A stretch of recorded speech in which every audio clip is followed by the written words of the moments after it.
Welcome to Flex Luthor's Dead Zone podcast in the morning at 8 a.m. to prove to his bitch-ass wife he can be up that early. Oh my god, it's the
Bean Daddy!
Whose idea was it to wake up at 8 a.m. to a fucking podcast?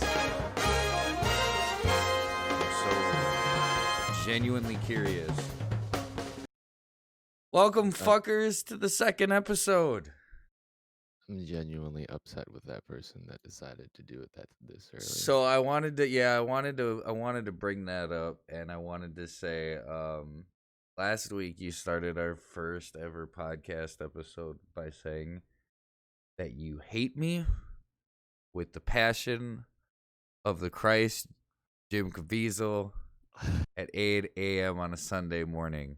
And I want to tell you, I also hate me with the Passion of the Christ, Jim Caviezel, at 8 a.m. on a Sunday for having us up this early. Because last week we got the extra hour. Not this week. And Nope. I'm fucking feeling it. So welcome to the second episode. Thanks for getting your ass up at 8 a.m.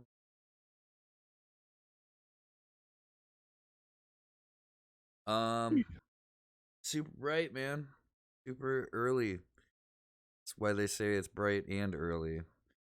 No Brett this week.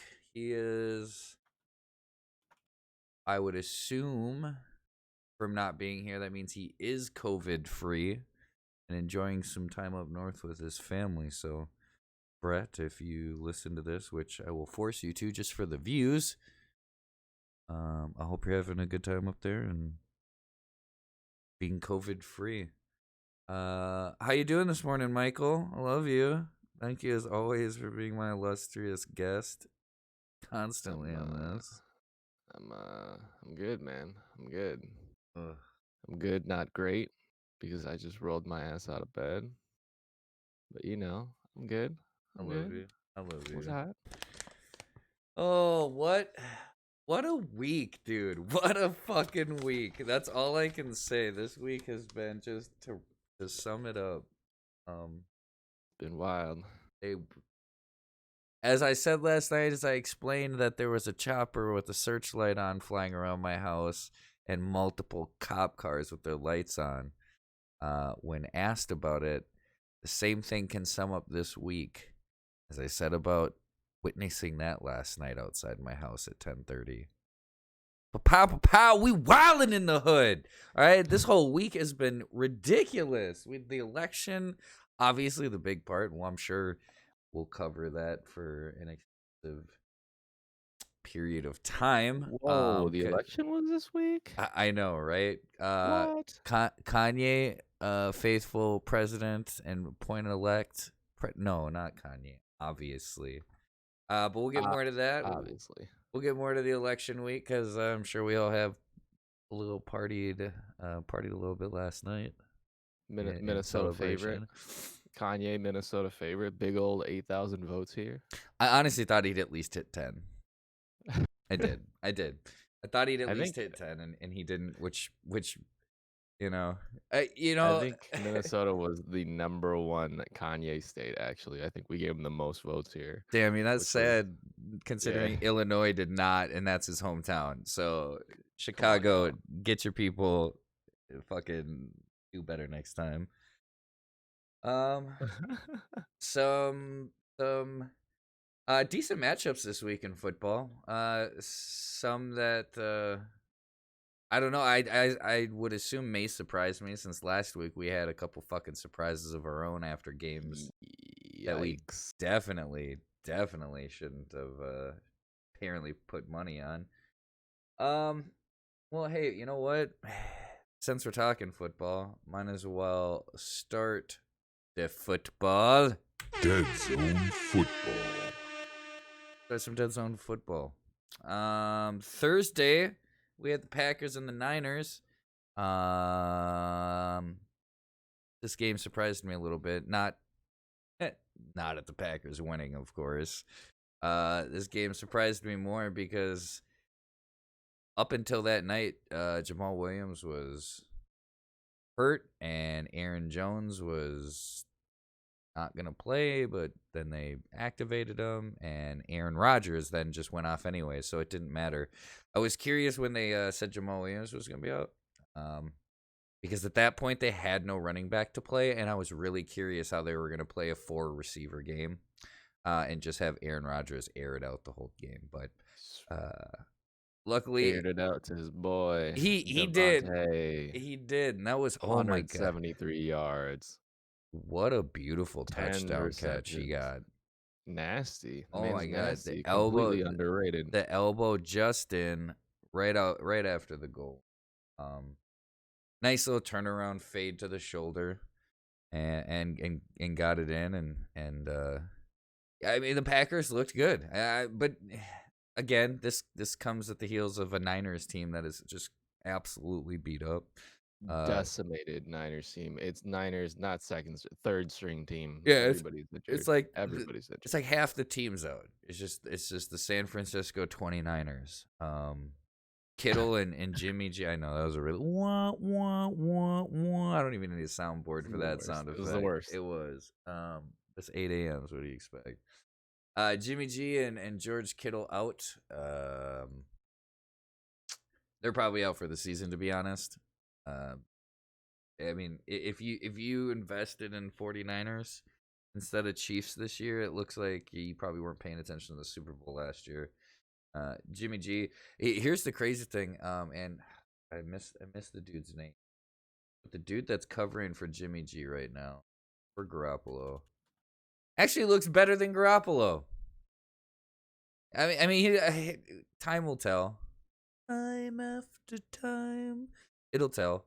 But he does. He kind of looks better than Jimmy G. I'm curious to see how this is gonna. Talking about your boy CJ. Yeah. CJ, because I think they pulled Nick Mullins, right? Nick Mullins was playing like hot dicks, and Hot so they put dicks. CJ's in. I They mean, put just CJ like plated microwave hot dicks too. Mullins was in. playing garbage. Yeah, I don't know. I mean, I don't remember if Nick Bosa is coming back. They've kind of just like not been talking about him since every week for the Niners. There's a new star injury, and yeah, it's rough. Kittle has broken bone in his foot or something, or he fucked his foot up. Oh, that 8 coffee. Um, I mean, I'm not surprised that the Packers walked away with what seemed to be a very easy win. Aaron Jones looked very fresh off of, I believe he had like a hamstring issue or something of that nature. He looked fresh. Rodgers, starting his no shave November, very clean faced, and just dominant on his side of the ball. Their defense, Packers defense. I mean, it's nothing to write home about. They're not here to save the day. They've got an offense for that. But they were steady enough. You know that I think the Niners ended up getting a touch. Didn't make it close, but I think while we're on the topic of the Packers, I have to mention for my Minnesota fans. Yep. So if you are a Minnesota fan and listening, last week we counted your boys out, and to be fair,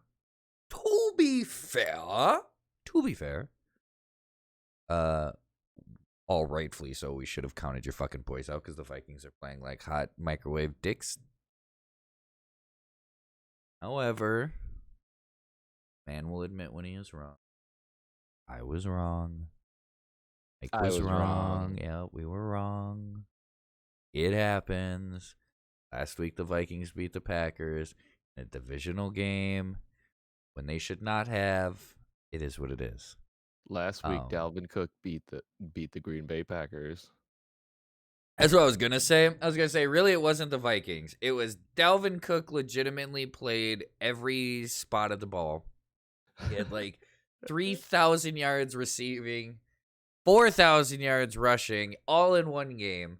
I mean, he literally just shattered records. It was ridiculous. It was. He literally was just like, "All right, boys, hop on the back, and I'm gonna run." The man had 226 yards from scrimmage. He had 30 carries, 4 TDs, three rushing, 1 receiving. Man, the man was everybody hop in my backpack. Let's get a dub. Let's get a dub. Yeah, and it was crazy to see. It was like it was like Peterson of yesteryear. He just like, good God, it was amazing to watch. I'll give him that. Aaron says the thing is the Packers thought they could just step on the field and they'd win. Yeah, but the Packers have been thinking of like that for like 50 years. Oh yeah. They just assume when they step on the field. It's this arrogance that they have, and it's not like Brady Belichick era cockiness, but it's still nonetheless a form of cockiness. But wasn't good enough last week when the Vikings came through and Delvin Cook. Well, Delvin Cook came through, and did his thing because it was anytime he had the ball, you knew he was going. Oh yeah. Cousins still Uh, look like shit. I just want to point that out to any Still look like Vikings fan. garbage. He only had 11 completions, folks. Don't try to give him a game. Say he did well. They got a dub. Nah, he 11 completions from Kirk Cousins, I under also 200 yards. while we're talking about low completion percentage, I also need to make a side note. I made a comment last week about the worst Super Bowl quarterback being Trent Dilfer, which that is correct. That I will not Oh. apologize about. That motherfucker is 100% in fact the worst. However, I forgot about a buffer between him and Terry Bradshaw. And I should have not forgot this buffer because to me, he's not that great of a quarterback. And personally, to me, I think he's one of the worst owners in the NFL. And that's John Elway, the second statistically worst quarterback ever in Super Bowl history. Totally forgot about John Elway because he's forgettable in my opinion. Outside of the fact that yes, he's overrated in my opinion. He's done some things, but he had a very crazy fucking team to play with.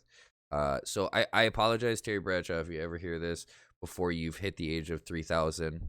And partied with Christ because you're literally that fucking old, dude. You're literally that old. The Aaron says very true, but you still have to play the game because after the loss they had that bad taste in their mouth and stomped the 49ers. I mean, you say they stomped the 49ers, but with how banged up the 49ers is, saying that is like It was a kindergarten team. It was like when Cat Williams got beat up by that 12-year-old and got put in that chokehold. It's like a grown-ass man was getting put in a chokehold by a 12-year-old.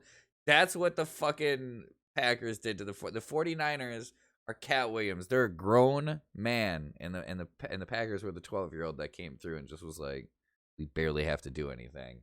Puts him in the chokehold. Brad Johnson is up there. He's actually I think next in line. After John Elway. If that is what they asked of Kirk, then he did do his job. But Kirk's job isn't to do much other than look like a serial killer. Yeah, always revert back to if you've ever watched the baby gender reveal for Kirk Cousins. Have you ever seen that, Mike? Fuck no. Bro, you've never seen this? I might have. Where he throws the thing. Oh yeah. And he's like, misses? well, He's, like, he off? almost does. Yeah, he's like It's all like of at the a very foot bottom? and a half. He's like a Yeah. foot and a half away from this target.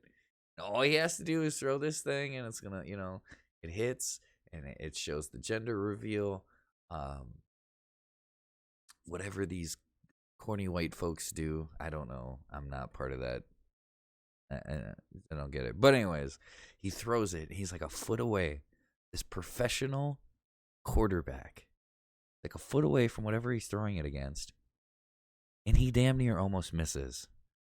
If that isn't Kirk Cousins in a fucking nutshell, I don't know. He's so bad. He's so bad. And I tried to defend him because statistically, he's not a bad quarterback.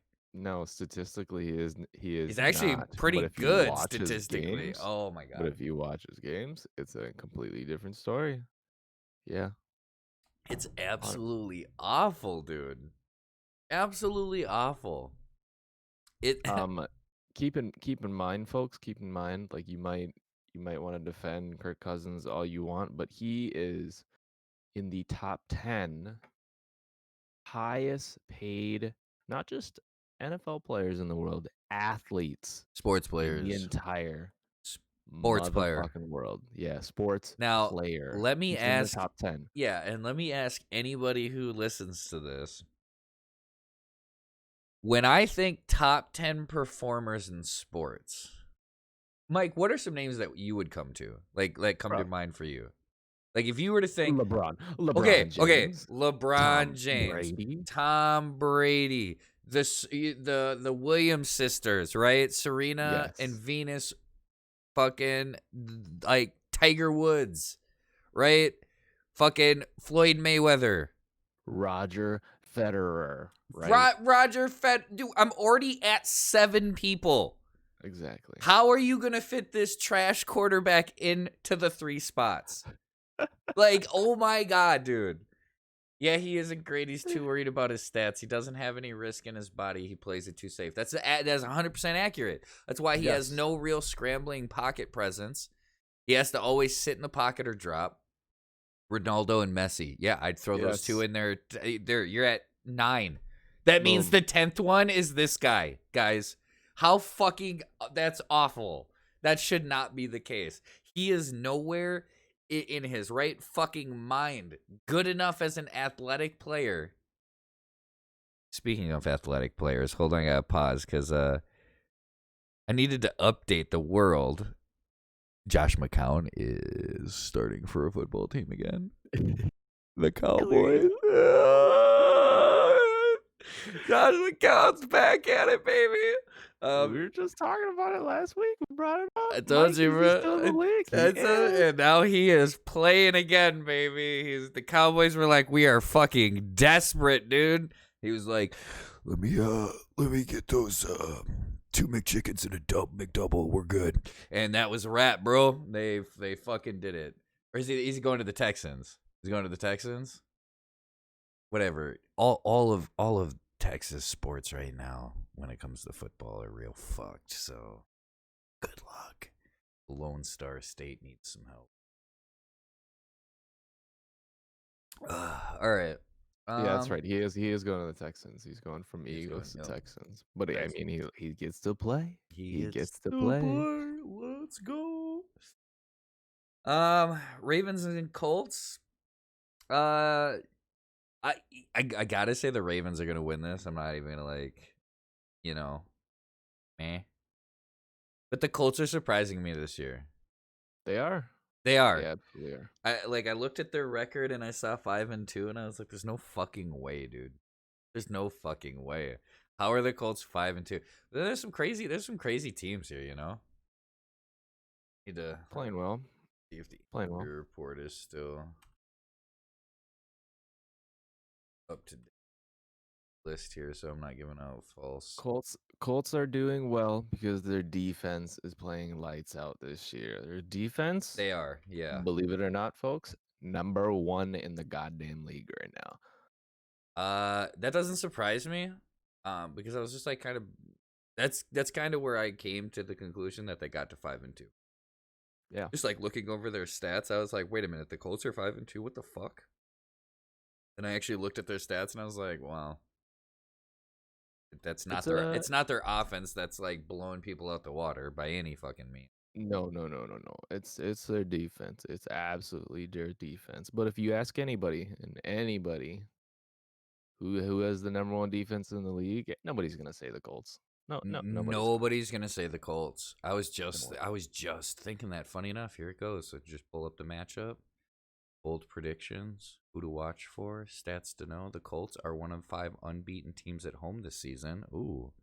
Oof. But the Ravens are one of 3 squads that haven't lost on the road. Ooh, an unstoppable force and an immovable object. That's what I'm hearing. Ooh. Let's see. There's no injury report on this page. Well, ESPN, what the fuck are you good for? R.A.B. John Stewart, you are a legend. Anywho, I'm not going to go to the last I saw. And Mike, you feel free to fact check because 8 a.m. I'm way too lazy to fucking try to do all this right now. Ingram's on the injured report. I don't know if I don't think he's starting. No, I don't believe so. I believe he is still injured and he is not starting. Yep, that's kind of what I thought. Hey, what's up, babe? You made it. You weren't here at 8 a.m. like the rest of us, but thanks for joining. So I wanted to talk. Last week we talked about Lamar Jackson and his completion percentage going down from the year prior. Both of us big fans of him. Obviously, he's on your boys' team. I think it's just safe to say we've had. I mean, the sample size is big enough. Lamar Jackson just will never be a consistent 300-yard player. He's not gonna. He might have some games where he throws 300 yards, but to consistently do 300 yards a game, I do not see it. In fact, I'm willing to, even at 8:27 this morning, Lamar Jackson, I'll do some searching here. Lamar Jackson passing stats this year. I don't need.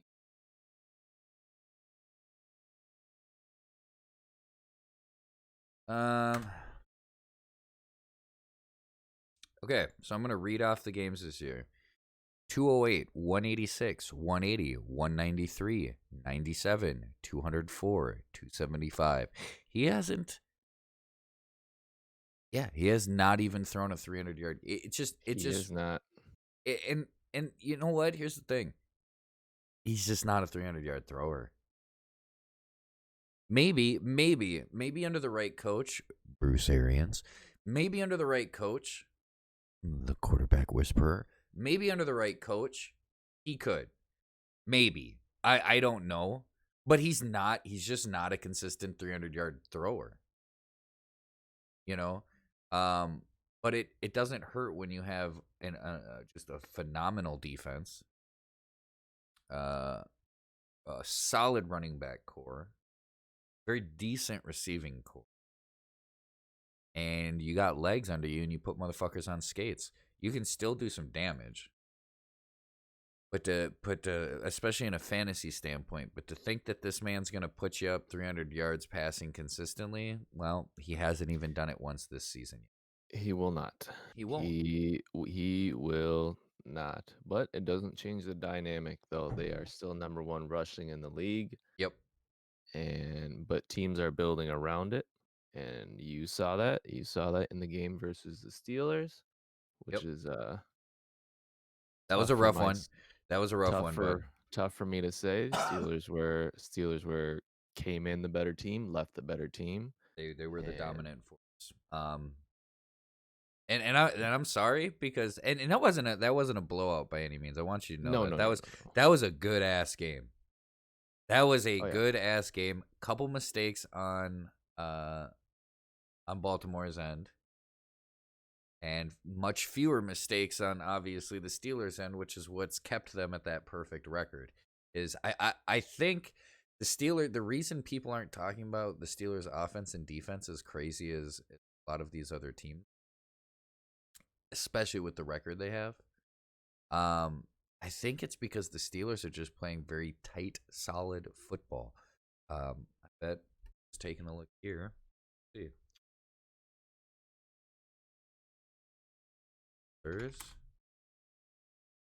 Penalty yards so far. I have a feeling that they're much better.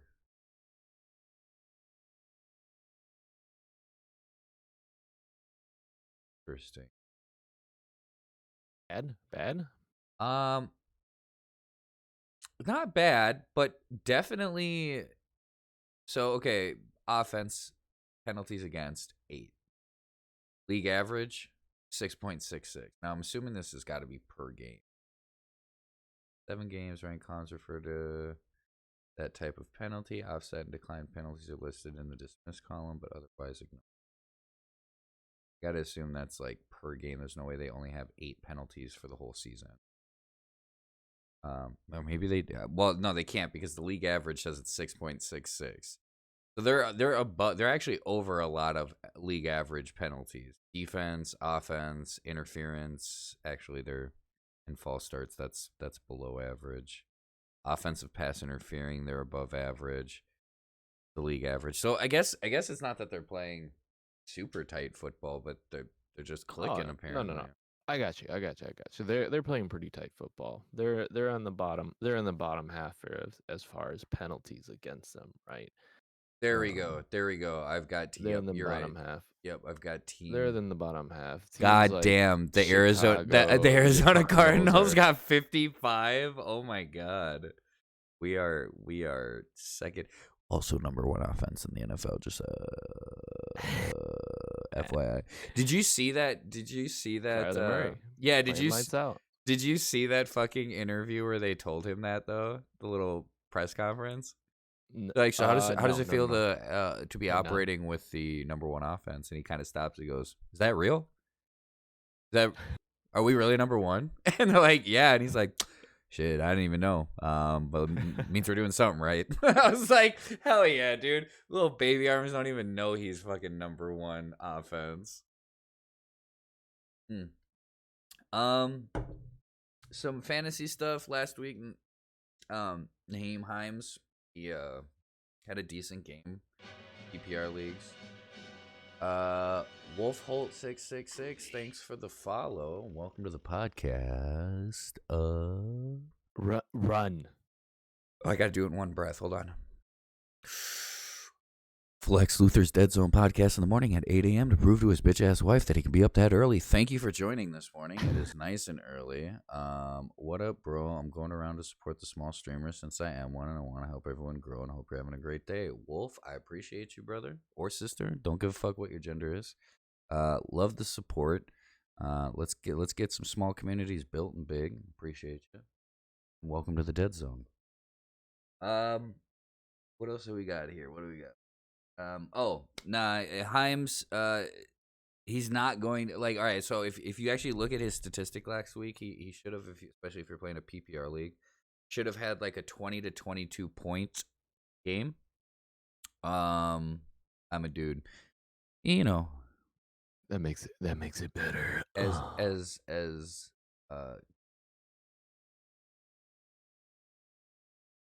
Is it Kel or Keenan? I'm trying to think of who sings that, but whichever one it is, Keenan or Kel. I want to say it's Kel. That sings I'm a dude? Yeah, I'm a dude. Oh, that's Kel. Oh, yeah. He's a dude. I'm a dude. She's a dude. Dude. We're all dudes. That's Kel. Yeah. We're all dudes. So far. Himes not going to produce those numbers week in and week out. And honestly, he did that in the first like 7 minutes of the game and then did not produce a single point after. So don't look at that stat last week and assume that he's going to start getting that. It's just probably not going to happen. If you are in a tight pinch, in desperate need for a tight end, Jack Doyle, a little bit of an upswing right now. Decent week. I mean, he's very hit or miss. I understand that, but if you're in desperate, you might be able to plug and play Doyle against the Ravens this week.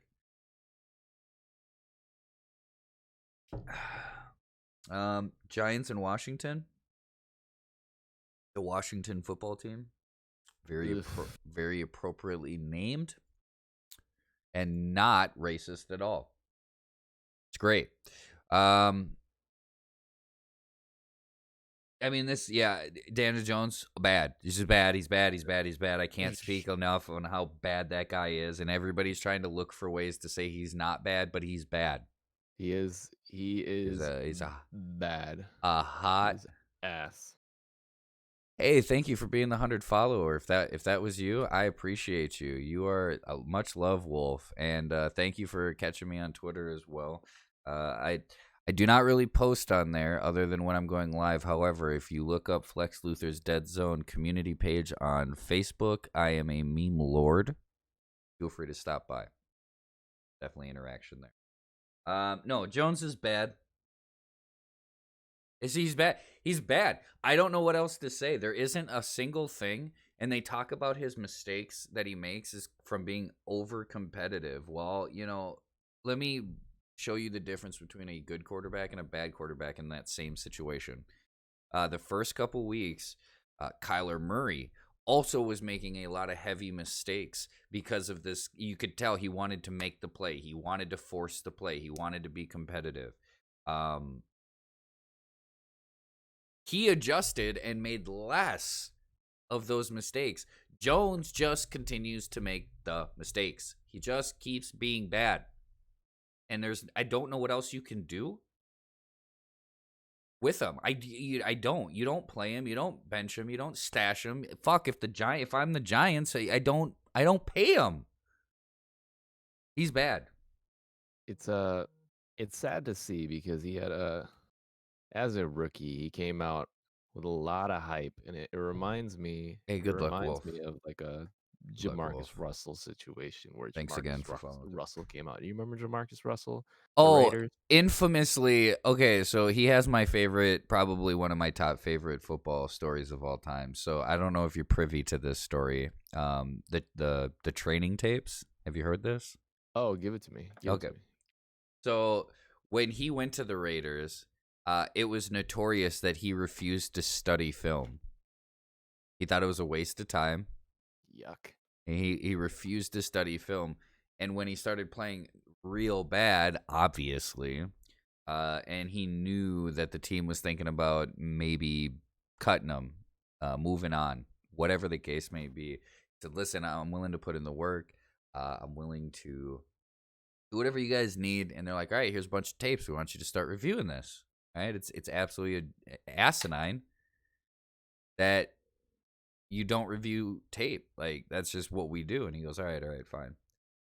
Comes back from over the weekend, talks to them, and they're like, all right, did you watch him? And he goes, hell yeah, dude. I watched him. I think I picked up a lot of good information. They're like, really? You watched him? And he's like, yeah. And he's like, we gave you blank tapes.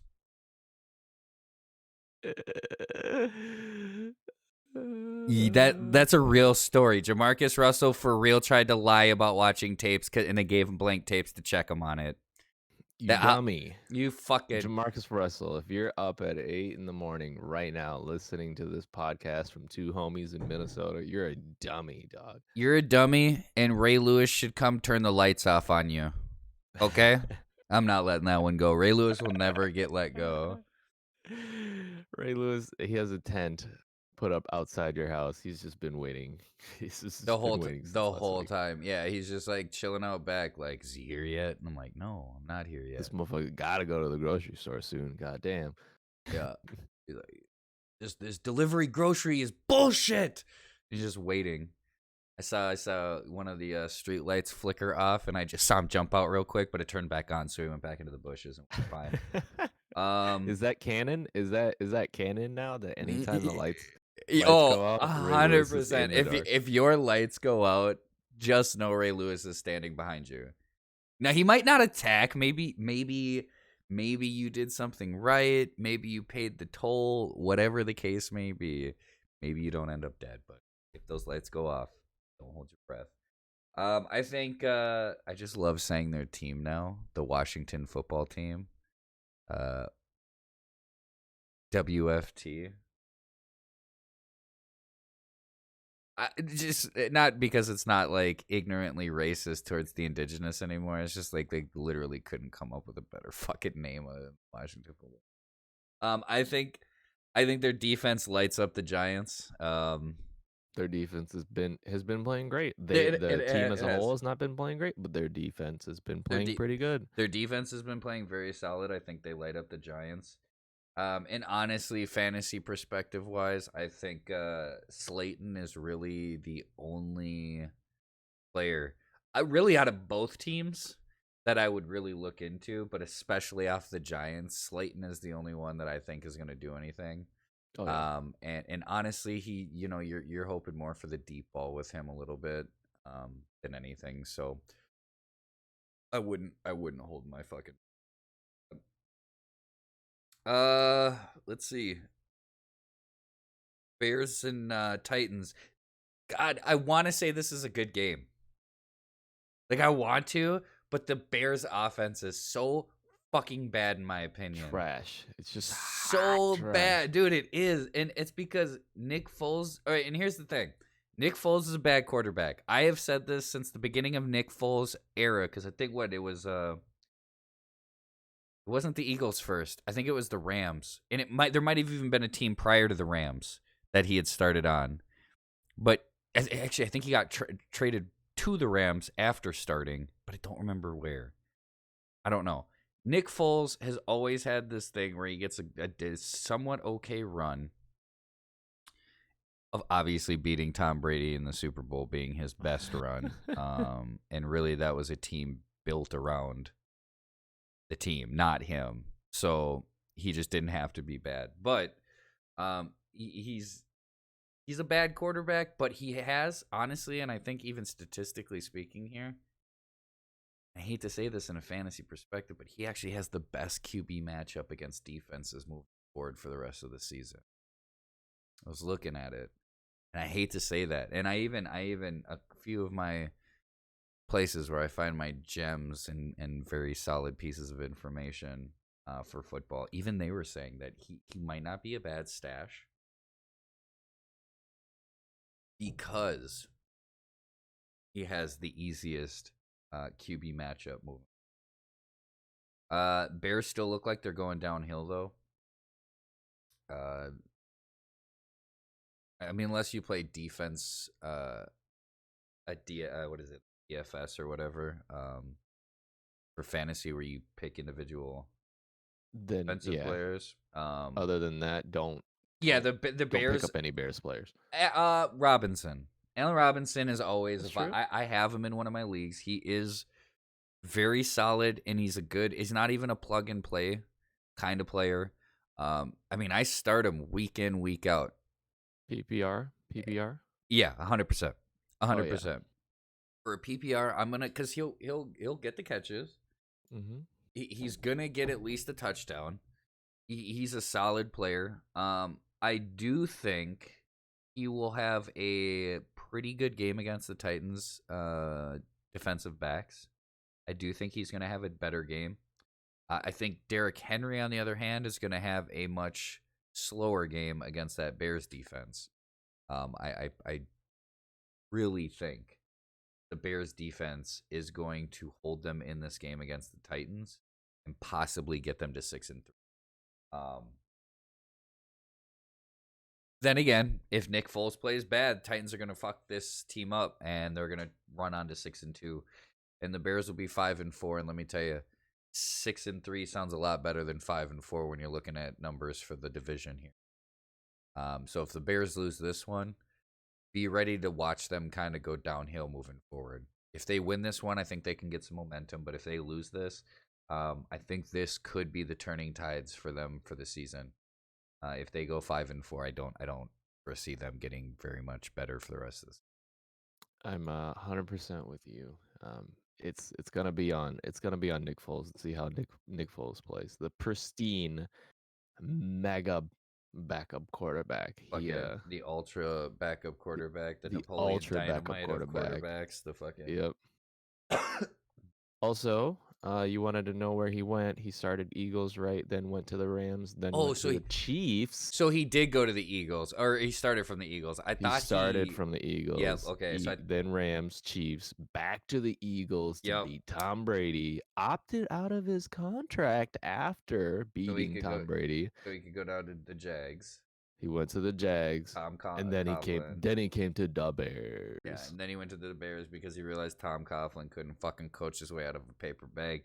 And there's a reason the Giants are so bad for 10 years and are so bad in a position now that for the next 5 years they're not going to be good either. A lot of hatred towards that man. And the thing is, he's not even a bad coach. He's just there's things that are very indicative of the times. And one of those things is when you're like not willing to use new age gen like stats and shit in football. There are some coaches that still refuse to fucking use new age use an stats iPad and shit. Well, not even that. Just like if you've ever seen Moneyball with Brad Pitt, right? It's like this idea that science and math can build you a team, right? Now, I don't agree with that as always, or 100%. Mainly because to me, when you break that same concept down, it's the same thing that in any crazy situation, I'm going to put AI, very good AI, but AI over human interaction. Like if I send robots to war and they walk into a house and that house has children in it, are they going to immediately distinct between this is a civilian child? You know, that type. But a human, they have that moment of, oh shit. Right, for good or for bad, we can kind of it's the same thing to me. It's like Do we? Enough of them. Gonna move on. I'm not gonna get in on the Bears and the Titans and coaches on that. You brought Tom Coughlin in there. I mean, what do you expect though, man? The man is ancient. He's And fucking. I know, but it's like, dude, this is the one time I'm telling you to go with the AI, sending them in the house. Like, use these statistics, use these fucking formulas. Do not sit here and go, listen, back in my day, all we needed to coach was some heart and goddamn patriotism. No, Nah, dog. Nah, dog. It no. doesn't fucking Go work get in like your that. hyperbolic chamber, fucking work out for 12 hours, come back. Like, no, you have to use new age technology and statistics to do what you can do. So, Tom Coughlin, fuck off, you old, crepid, crypt keeping looking motherfucker. Motherfucker's older than old, man. His social security number is 1. Dude coaches a game and then he goes after it and hosts fucking television show where he comes out as a skeleton and tells horror stories. Just so I don't get sued, I won't drop names of the show, but I think we can all figure it out. You crypt keeping, well drinking looking motherfucker. God. Okay. Broncos and Falcons. Last week they didn't fuck it up. Do you think they're gonna go 2 weeks in a row not fucking this up? Maybe it's maybe it's a momentum change for them, right? No. 2-7 next week. We'll be talking about it. And the Broncos will unfortunately be back at 500, and they're a shitty team too. Here's the deal: like the Broncos, they've got some talent. By no means are they like this talentless team that's just kind of struggling and floating. They kind of remind me of the Rams. Maybe that's what it is. Maybe it's the coach to the Broncos that's the problem here. Okay. Because here, Judy is a great receiver. He is. A He is great, very, very good. But as I told my good buddy Kyle Rouser this week, number one rule in fantasy football for me. Number 1, a receiver is only as good as his quarterback.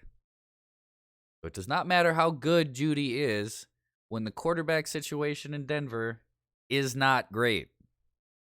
I don't even know right now. Is Drew Lock still starting for them? Is it I Drew do right now? believe Or he got Locke. hurt? I do believe Locke is still starting for them. Punk ass Joe Flacco. I used to love that man. He's playing like, just please retire. It's time for him to retire. Your legacy is being shit on by yourself. You're playing like hot garbage. You got benched for Drew Lock. Who is hot dumpster fire. Oh God. Hot dumpster fire. And here's the thing. Subsection 1, okay, bullet point 2, on that very same rule, a receiver is only as good as his quarterback. A running back can only do so much when they know it's going to go to him because the quarterback's so bad. And they're not even utilizing Phillip Lindsay the way they should. He is a great back. Great back. And a good pickup for fantasy if anybody is looking for just a possible floater weekend, RB3 or a flex 2. Phillip Lindsay, if he's floating out there, go pick him up.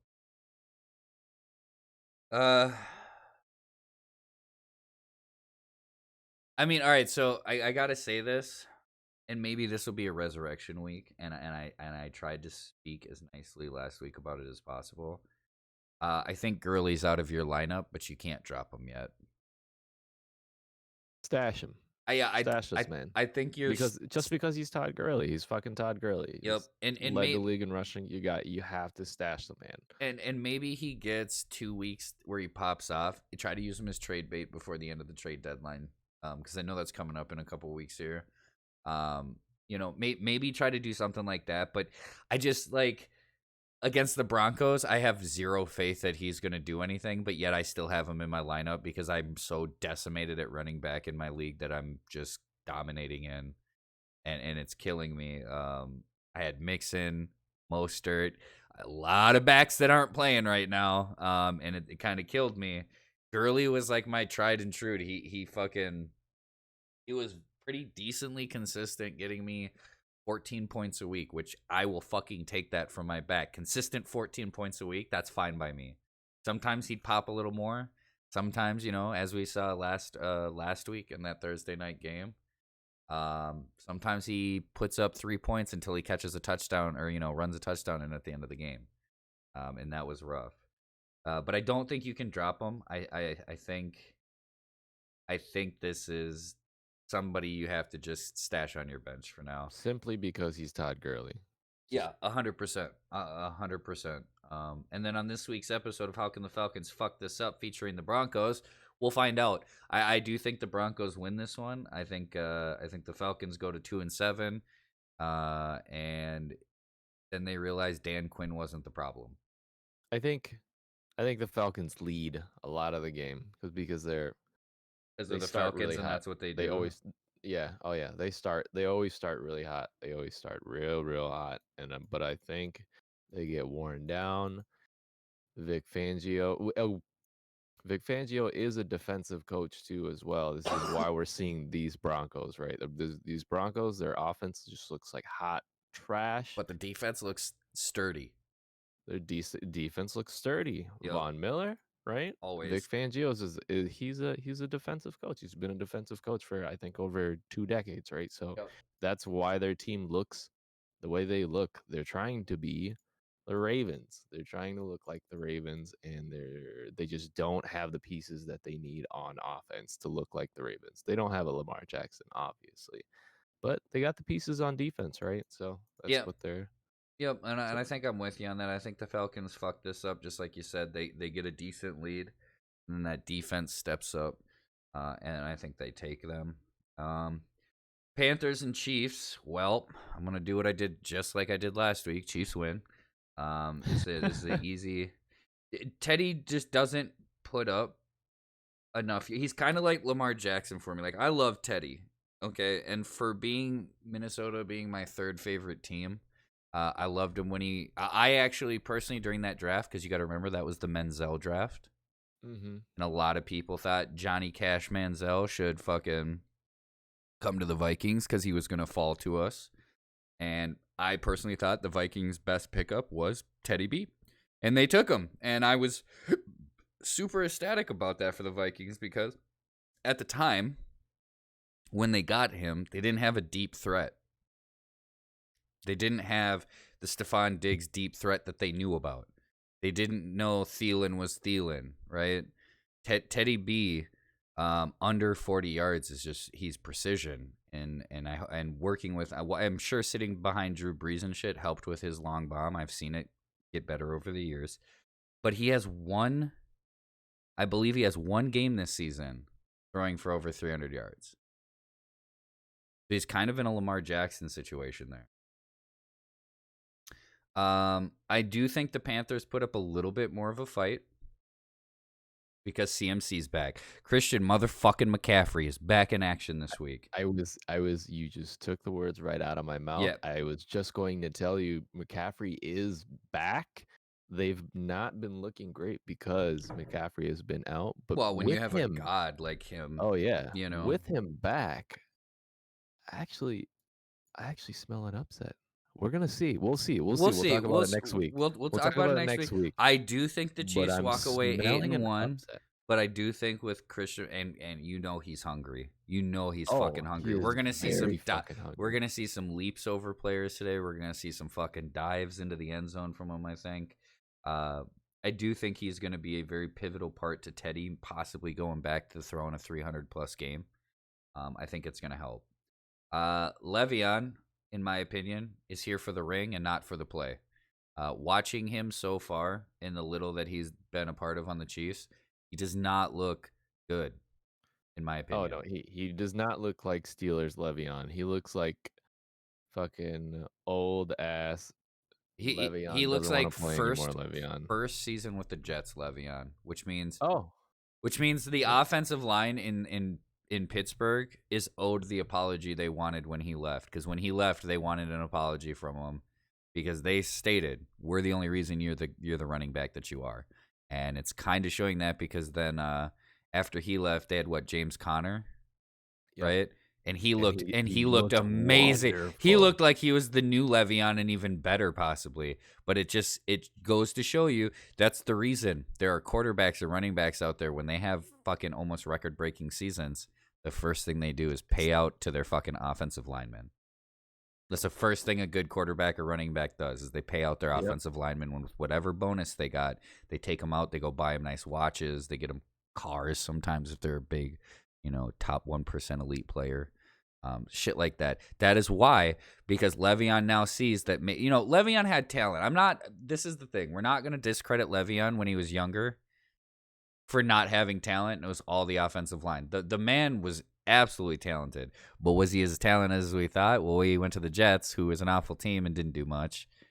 And now he's on a Super Bowl team, and he isn't doing much. But that's also because good old Teddy Bear Andy, he likes to run multiple running backs. He likes to keep fresh legs in the backfield, and obviously he has a top tier quarterback who has fresh legs. So I think Le'Veon's just for the ring at this point. I think he's hoping to get one and then move the fuck on him. Texans and Jags. This is my shit show of the week. 1-6 versus 1-6. You can't get worse than that. Thank God for bad football. I'm sure we'll get to see a lot. But as we stated earlier, a little man by the name of Josh McCown has made his way as a backup's backup to start for playing for the Texans. He's back, folks. He's back. At the young, crisp age of 137 years old. He's back. And just for that reason, I will be watching this game. I will waste my time with the Texans and Jags game just to watch Josh McCown play. So, I think James Robinson has he has a pretty good game. He hasn't been consistent, but he has flashes of great ability, of great vision. So I think Robinson has a good game. If I had to pick a winner out of this game, I'm gonna pick the Jags. Even though I think so too. I love Mr. Traveling Josh McCown. I really do. I think the Jags take this too, actually. But I think the Jags take this one out. And I think it's just because, first off, I was stunned. Will Fuller's still on the Texans, right? Oh yeah. Okay. Yeah. I was stunned because this week we had the trade deadline, the NFL, which one of those teams that I really was praised by was the Packers. They literally walked away from the trade deadline when they had 0 running backs actively playing.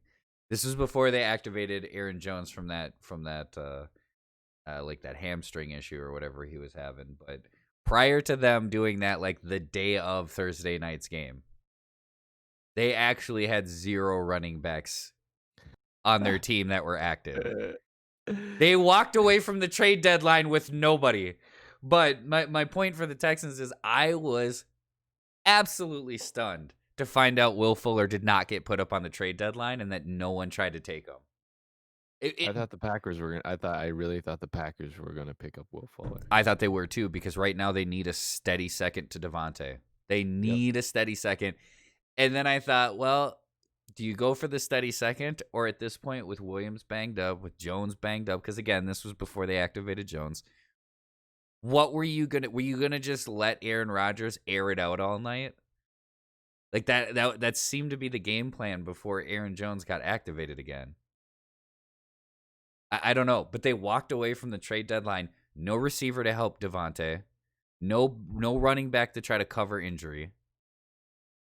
Big dick energy the Packers had. Just saying, fuck it, we'll take the team we got and we'll still do what we do. I'm surprised the Texans didn't push for that to get done. So if you have Shark on your team for the Jags, I think you stash him. He's very talented. I think that's the only player you keep on the Jags. You stash him, maybe play him pending on week-to-week matchups. Very talented, but he's really, I think, the only opportunity for the Jags to put up points through him. And they have a couple of decent receivers, but That's about where we're. You can stash Robinson. You can stash Yeah, James Robinson on the Rob Jags. He's not, like I Robinson. said, he's not consistent. But he has flashes, right? He has He flashes here does, and there of good vision. But again, and they have that as other we receiver too. I mean, they've got a decent receiving core. I can't remember the other guy's name. He hasn't they been got playing. DJ, they got I think DJ and It's DJ they got Shark and Conley, they got DJ Conley, or they yeah, got DJ Conley, Keelan Cole too, right? Keelan Cole. He's not Yeah. bad. He's had some flashes as well. I think Shark is the one that comes out of this as the more dependent stash there. Oh yeah, Um, 100%. we got the Lions and Vikes. God, I'm already going to discredit the Vikes this week just because they did beat the Packers last week. Now I'm guaranteeing that they do not win this week. However, Kenny Galladay is out. So that Oof. kind of that, and I know because I have him in my league, one of my leagues, and he was literally the last receiver I had that could do anything. Galladay's out. If you are in desperate need of a receiver, Marvin Jones Jr. is probably going to be your best bet. Now, if I recall this correctly, and I'm not even going to fact check myself, but if I recall this correctly, he had like 2 touchdowns last week or something. But he had, Last week? yeah, I think so, or 2 weeks ago. Whenever he played last, I want to say he had like a touchdown or 2, didn't he? He had like I got you. a decent game. Last week. Here you go.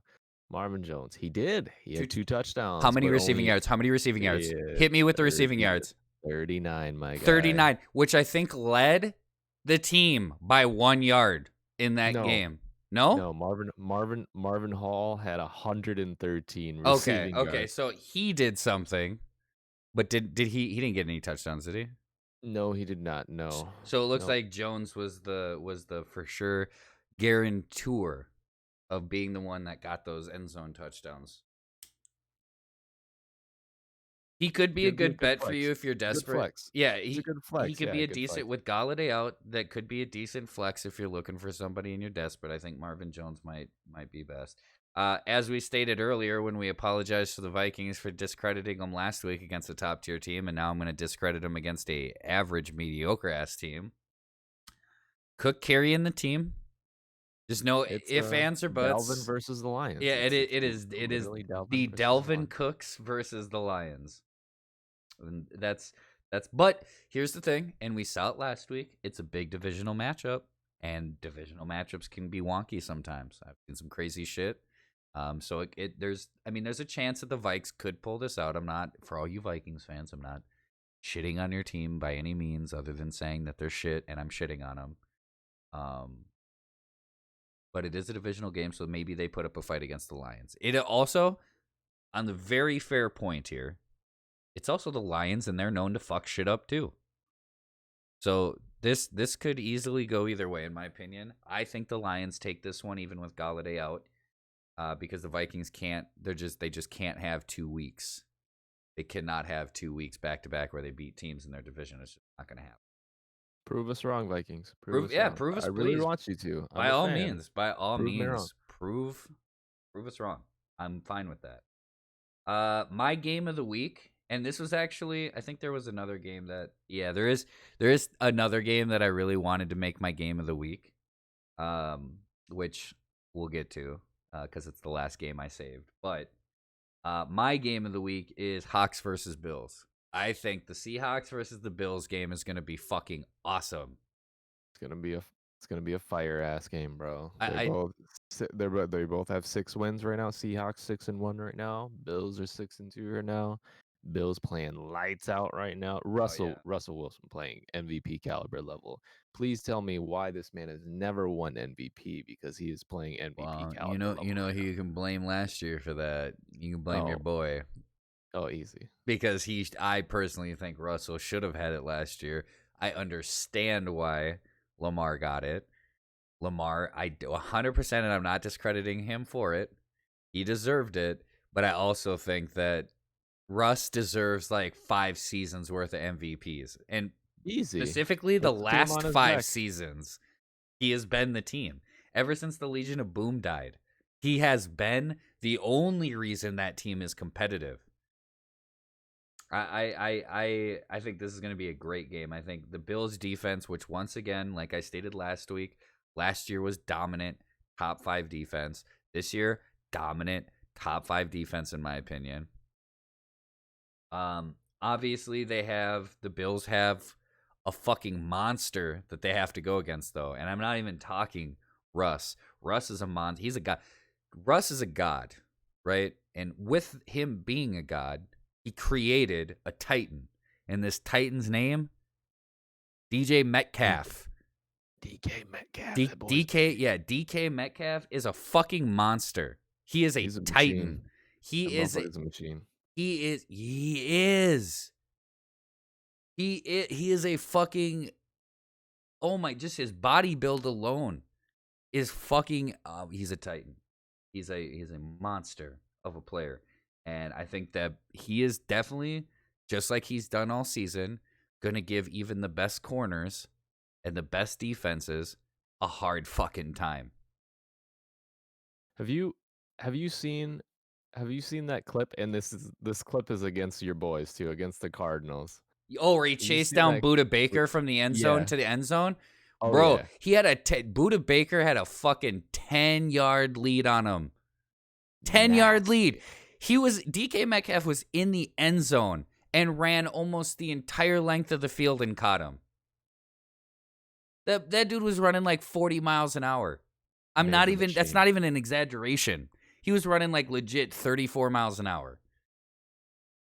It was insane to see. This man could beat some of my old hoopties that really accelerated slowly. This man could beat those cars in a fucking foot race. It was absurd to watch that.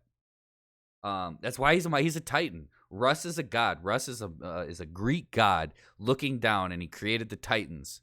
And one of the, not the team obviously, but and one of those Titans was DK Metcalf coming in looking like a fucking boss. Some injury report. Now, some of this could have been changed because obviously I haven't looked it up for today, but what we see for the injury report on the team as of within the last 48 hours: Chris Carson, Carlos Hyde, John Brown, Josh Norman. Brown might play. From what I was looking at, that was a heavy question where he was probably going to play, but I don't know. I don't think Chris Carson's going to play, but maybe he does. I'm like 99% sure Josh Norman's not going to play, but again, unless you're playing a fucking DFS fantasy defense, who gives a fuck? You're just more so looking at matchups at that point. And shout out to Josh Norman for still being relevant in the NFL. 100% respect that, because I definitely thought his career was going to fall apart after he left the Washington football team. On the side of the Bills, we're going to talk Russ at QB for the Hawks. I want to talk Josh Allen. Let's bring in a little bit of comparison of Josh Allen. He was playing lights out when the season started. He was doing very well, right? He's 16-5 touchdown interception ratio. That's Tom Brady-esque numbers right there. Yes. 2,100, a little over almost 2,200 yards. That's not bad, considering, here's a fun fact, and when I say 2, I mean very bottom end of the fucking roster 2. He has 2 receivers over 6 foot. One of them is a starter, and the other one is like the 5th or 6th string receiver.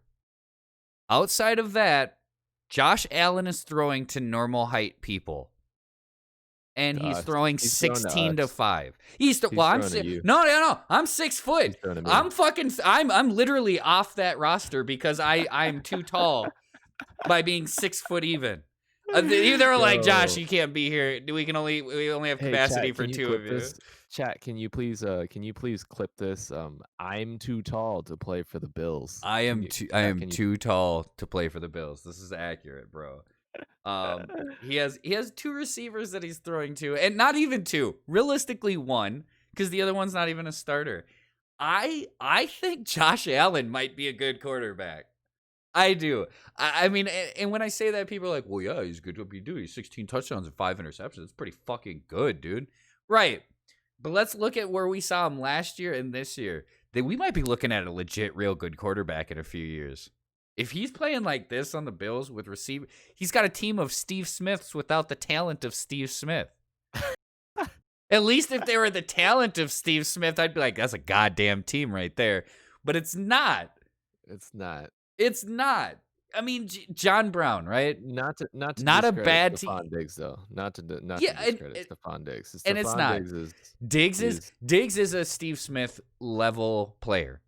Exactly. That I'll give. But I mean, like John Brown isn't. John Brown's like 32, 33, and he's like 5'2".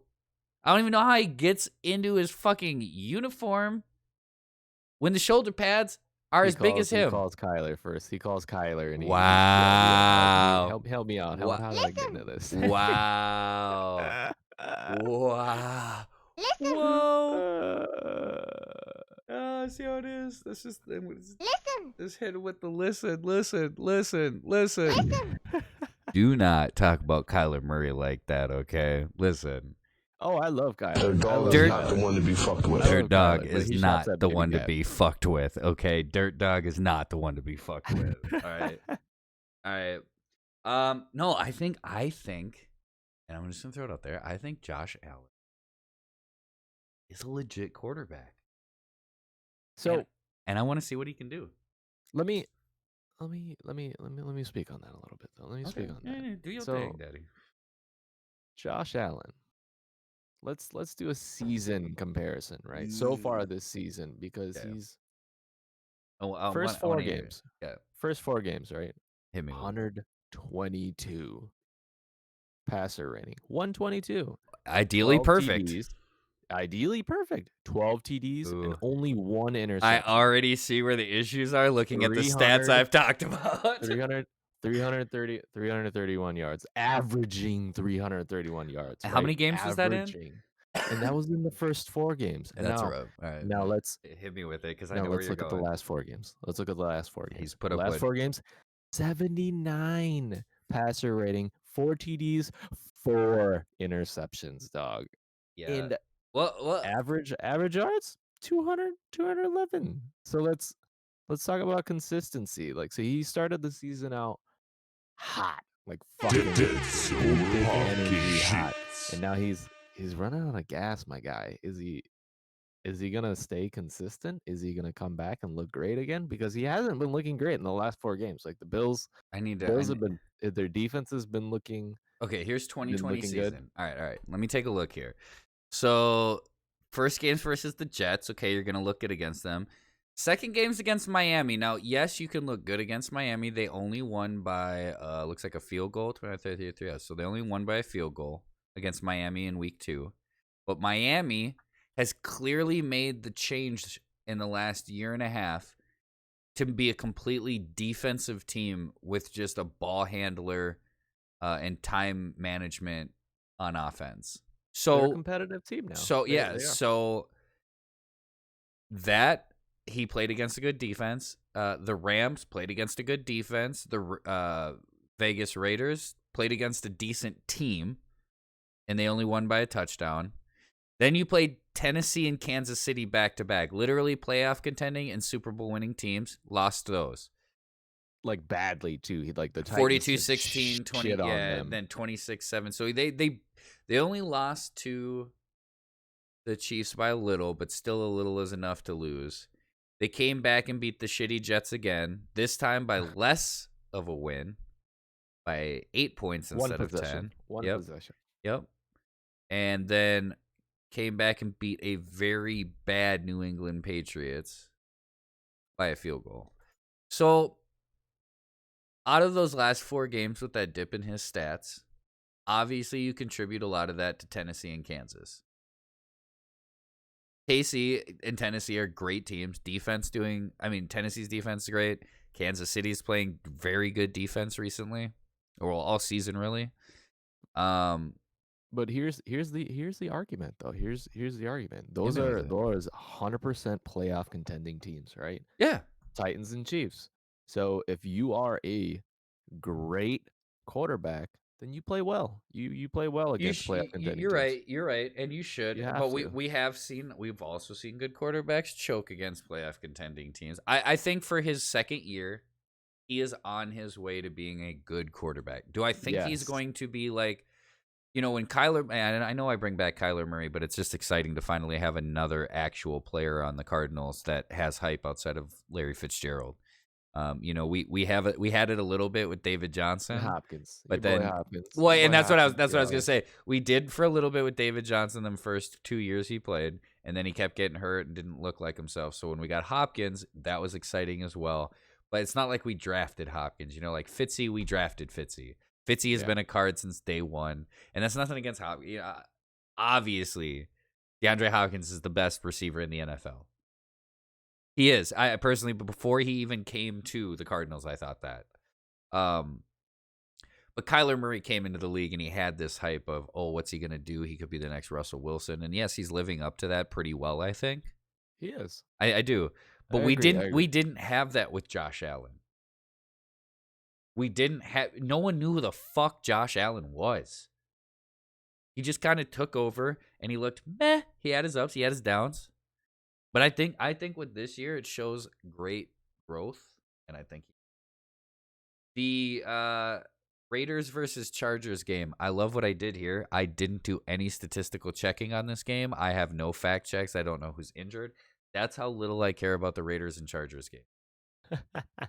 I didn't, I think the Raiders, I think this is going to be a fun scoring game. And if you have fantasy players on either the Chargers or the Raiders, if you have Justin Jackson, if you have anybody in the Raiders backfield or receivers, and as well as for the Chargers receivers, I think this will be a fun game to kind of light them up, both sides. I think the Chargers and Raiders both put up decent points. But I didn't have anything special about this game. Derek Carr could be a decent plug and play quarterback stream this week. He's not playing bad this year. He's not. actually not playing bad. Well, it's because Chucky Gruden is Oh, yeah. fucking. He's a good coach. He's a great coach. When He's a great coach. He is a very defensive minded coach. 100%. But he is evolved. But he's evolved though. Yeah, he's not in the Stone Age. He knows that you have to look at all the new shit, and you have get to Gruden's grinder, Doug. Come gotta get Gruden's grinder. Yep, exactly. I said this last year. I said don't be surprised if the Raiders and the Bills are playoff contending teams in the next couple years, or over the next couple years. And so far, the Bills were a playoff contending team last year, and they're going to be doing that again this year, in my opinion. And the Raiders, who people really dismissed last year and thought Chucky didn't know what the fuck he was doing. Well, he's sitting there, and he's just sitting. He's Charlie Murphy right now, talking about goddamn Rick James. Wrong. We talking Rick James. All right. He sat back and he was like, "Yeah, y'all talk that shit," and now he's doing wonderful things with that team. I'm very excited to see where both those teams go. Let's get to my boys. This is my game of the week, but obviously it's not it's not a real game of the week. I had a bye last week, so it's just nice to see my boys out there again. Leading with the number one offense in the NFL. This will be the Arizona Cardinals versus the Miami Dolphins. My first big takeaway, I kind of already said it. Dolphins are building a defense-first team and wanting ball management. So what I think of that is Russ's first couple years on the Hawks. He was not Russell Wilson of now. He was ball and time management. That's all he did. Yeah. He managed the ball in fourth quarter situations when they were up by a little. He made sure that he didn't make stupid. Scrambled for 4 hours. He would scramble for 4 hours. He would make sure that he didn't give that ball up more often than not to fuck his team over, right? And I think that's where the Dolphins are going. I think they've established a very solid core defense. Great fundamental defensive work. And obviously on the offensive side, they've gotten rid of everybody. they gave me Kenyon Drake, who he will get free. Well, For free. Yeah, for free. It was for literally like a shit pick in the 6th round. And you know what? You know what's great? For like a fucking pack of gum and some gushers or something. Right. It was What I think disgusting. is so great is the NFL finally caught up to fantasy football. Because you're seeing these coaches now with trades and the trade deadline when there's big like this year there wasn't really much, but last year, and prior, there's usually one or two really big changes. I love that the NFL is finally catching up and realizing that trading next year's draft picks after like round 6, because that's pointless for you anyways. You're getting all your talent in the top 4 rounds. Trading your 6th pick and a fucking meh player for like an all-star is the most fantasy football shit you can do. 100%. And the NFL finally got there and started doing that within the last couple of years, and it's wonderful to see, because then Kenyon Drake comes to the Cardinals for absolutely nothing.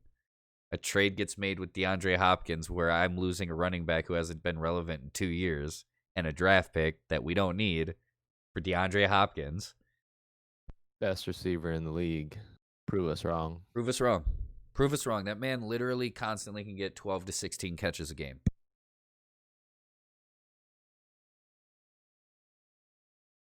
All right. And the Dolphins are the reason I bring that up is the Dolphins especially are kind of trading like that fantasy football mindset. I don't give a fuck what we're giving away. And I don't give a fuck what we're getting as long as on the other end of whatever we're giving away or whatever we're receiving is what we want. And I think they've done that well, established good defense. Realistically, Kyler just has to hold it together and we'll win. He does. As long as he doesn't force plays, he just has to hold it together. I was going to bring that up. I was actually going to bring that up. So last year after the bye, Kyler came out of the bye playing a god awful, just absolutely atrocious last year after the bye. Yep. Give it to me. How is he going to play today after the bye? Okay. I think against the Dolphins defense, he's going to want to force the play, and I'm hoping Cliff has already had the conversation with him. If you do not see it, do not force it. Because this is a defense that'll take advantage of it. 100%. And you're not going to get lucky where you just happen to throw it just far enough out of reach for them for maybe a pick, or not fumble, or whatever the case may be, or a bunch of sacks and loss of yards. Whatever the case may be. And I'm hoping Cliff sat him down and said, all right, we've gotten a bye, so we've gotten some rest time. I know your mind's sharp. I know your mind's fresh. I know you want to sit here and attack. We're number 1 offense. Let's do this. Don't force it if you don't see it against this defense. I think we're going to see a lot of Kyler scrambling, which isn't new, but I think he's going to take off more often than throwing it. So I think we're at risk here where Kyler, if he gets too fucking ignorant, takes a shot that might hurt. We don't want that. No, we don't. I think he puts up 290 yards, rushes for 95 and a touch, and I think he throws one touchdown, 1 interception. That's my statistic for him. Which isn't bad. I'll take a passing and a rushing touchdown and hope that, Chase Edmonds picks it up while Kenyon Drake is out. Or possibly out. Last I heard, he was out. Chase Edmonds is a great back. Obviously a great catcher for PPR league. If he is available, you go pick up Chase Edmonds immediately. Don't sleep on that one. Steelers versus Cowboys. I mean, is there a question here? No, absolutely not. I have 2 talking points for this game. This is how confident I am. Absolutely not. Okay, it says Steelers versus Cowboys. Then I have their record above their names, and then I have little like enter key arrows, like the down and to the right. Right. That's how I set up my talking points for Sundays. Right. I have 2 talking points for this. First one, Steelers win. Second one, Cowboys trash. Next. Those are my 2 talking points for this game. Steelers are going to be 8-0 and the only undefeated team. Cowboys are going to be 2-7, and I don't know. Still trash. Just still trash. They're gonna come in as trash. They're gonna leave as trash. Yeah. If the Cowboys win, I don't know. If the Cowboys win, you and I will kiss on stream Oh, with tongue. in front of the with tongue in Yeah. front of the whole world. Down. Also, if the Steelers win, you and I will kiss with a. You're right. Either way, it's gonna be tongue action. Yeah, Saints versus you're right. Bucks, which I wanted to make my game of the week, but I think the Hawks and Bills game, regardless. Here's the thing. I think you want to make this game of the week because it's Tom Brady versus Drew Brees. It's Tom Brady, Drew Brees. I know, and that's why I wanted to make a game of the week. Record's good, a divisional game. I mean, just looking at some of the stats, like the Bucks hold less opponents points per game. The Saints are number 10 in yards per game. Bucks are 14. I mean, these are close stats to each other. This should be game of the week. But Gronk looking not bad either. He's got a TD in every game. I mean, in the last 3 games. I expect him to be playing like that with Brady there for him. I mean, those two have an undeniable connection, and that's why they brought him over to Tampa with Brady, and I expect that. Yeah, I mean, like all the stats were super close. Opponents' yards per game: Saints number 8, Bucks number 3. I mean, they're not even within double digits of each other in a bunch of stats. This is a hard one to call for me. I want to say it's at Tampa, so I think the Bucks get a win here because the Saints are notoriously bad on the road. I agree with you. I agree with you. Although, because you're a stats man, I'll bring some stats. I'm a stat man. Oh, not a scat man. Just sorry. Okay, give me. For you though. Just for you. I'm gonna give it to you. Your boy Drew Brees versus Tom Brady. Yeah, give it to me. Statistically, 4-2 record. Okay. He's got 112 passer rating, 14 TDs, 1 interception versus Tom Brady. But keep in mind, this is a Buccaneers Tom Brady, so a different team, right? 100%. So these stats adhere to the teams that they were playing. Yeah, they're a little skewed, but he's always been with the Saints. But here you go, Tom Brady versus Drew Brees. Statistically, he's 2-4. 85 passer rating, 9 TDs, 8 interceptions, but he averages for almost 300 yards against Drew Brees. It's like he plays Drew Brees. He's like, it's motherfucking Drew Brees. I'm just gonna whip this thing down the goddamn field. That's the thing, though. I feel like Tom Brady has a few chunks of kryptonite. Eli in New York, obviously, and apparently Nick Foles. And I think Drew Brees is the other one. I think so too. I'm gonna have to agree with you. I do think the Bucks win this though. But I was just gonna say this is a new team. This fully isn't the staffed. Patriots. Yeah, I was gonna say this is fully staffed this week. Bucks. This is 2 running backs healthy. AB's officially playing. Gronk on a hot streak. Godwin's in. Fucking Evans is in. I mean, this is a fully at home, fully staffed. I mean, this motherfucker. This is a team right. I think the Bucks take it because there's just too much on that offensive field with a mind like Bruce Arians. There's no way. And the Bucks defense, although they kind of played shitty last week against the Giants, I think they have a huge comeback game, and honestly, I think Kamara is the only one that pops off on the Saints. Kamara has, I think he has like almost 30%. It's like an absurd number of all their targets this season. So, dude, he's CMC. He is the CMC of the Saints. Christian McCaffrey's the same way. As soon as you put him on the team, he gets like 30 to 35% of the ball. And that's insane. Like that means these motherfuckers are like placeholding and kicking at the same time. Insane. It's insane. I didn't even know that was It's possible. it's weird. Just like we were talking about his teammate though. You remember? Do you remember you talking about Hill, the Oh yeah, QB, the yeah, dude. QB, Who does the water everything? boy, the Yeah, cheerleader. dude. He is. He's out in the stands cheering. Next thing you know, he's running it. Next thing you know, he's catching it. Next thing you know, he's punting it. Next thing you know, he's Man kicking a does field goal. everything. Next thing you know, he's on the fucking sideline taking Sean Payton's fucking shit and just calling plays. And the next thing, he's fucking stocking up all the freezers at the fucking concession stands with the truck. Like this motherfucker does everything. He He does it doesn't all. not do anything. He literally is every position in the entire world. I think Bruce. I think Breeze. He struggles a little bit. I think he struggles a little bit this game.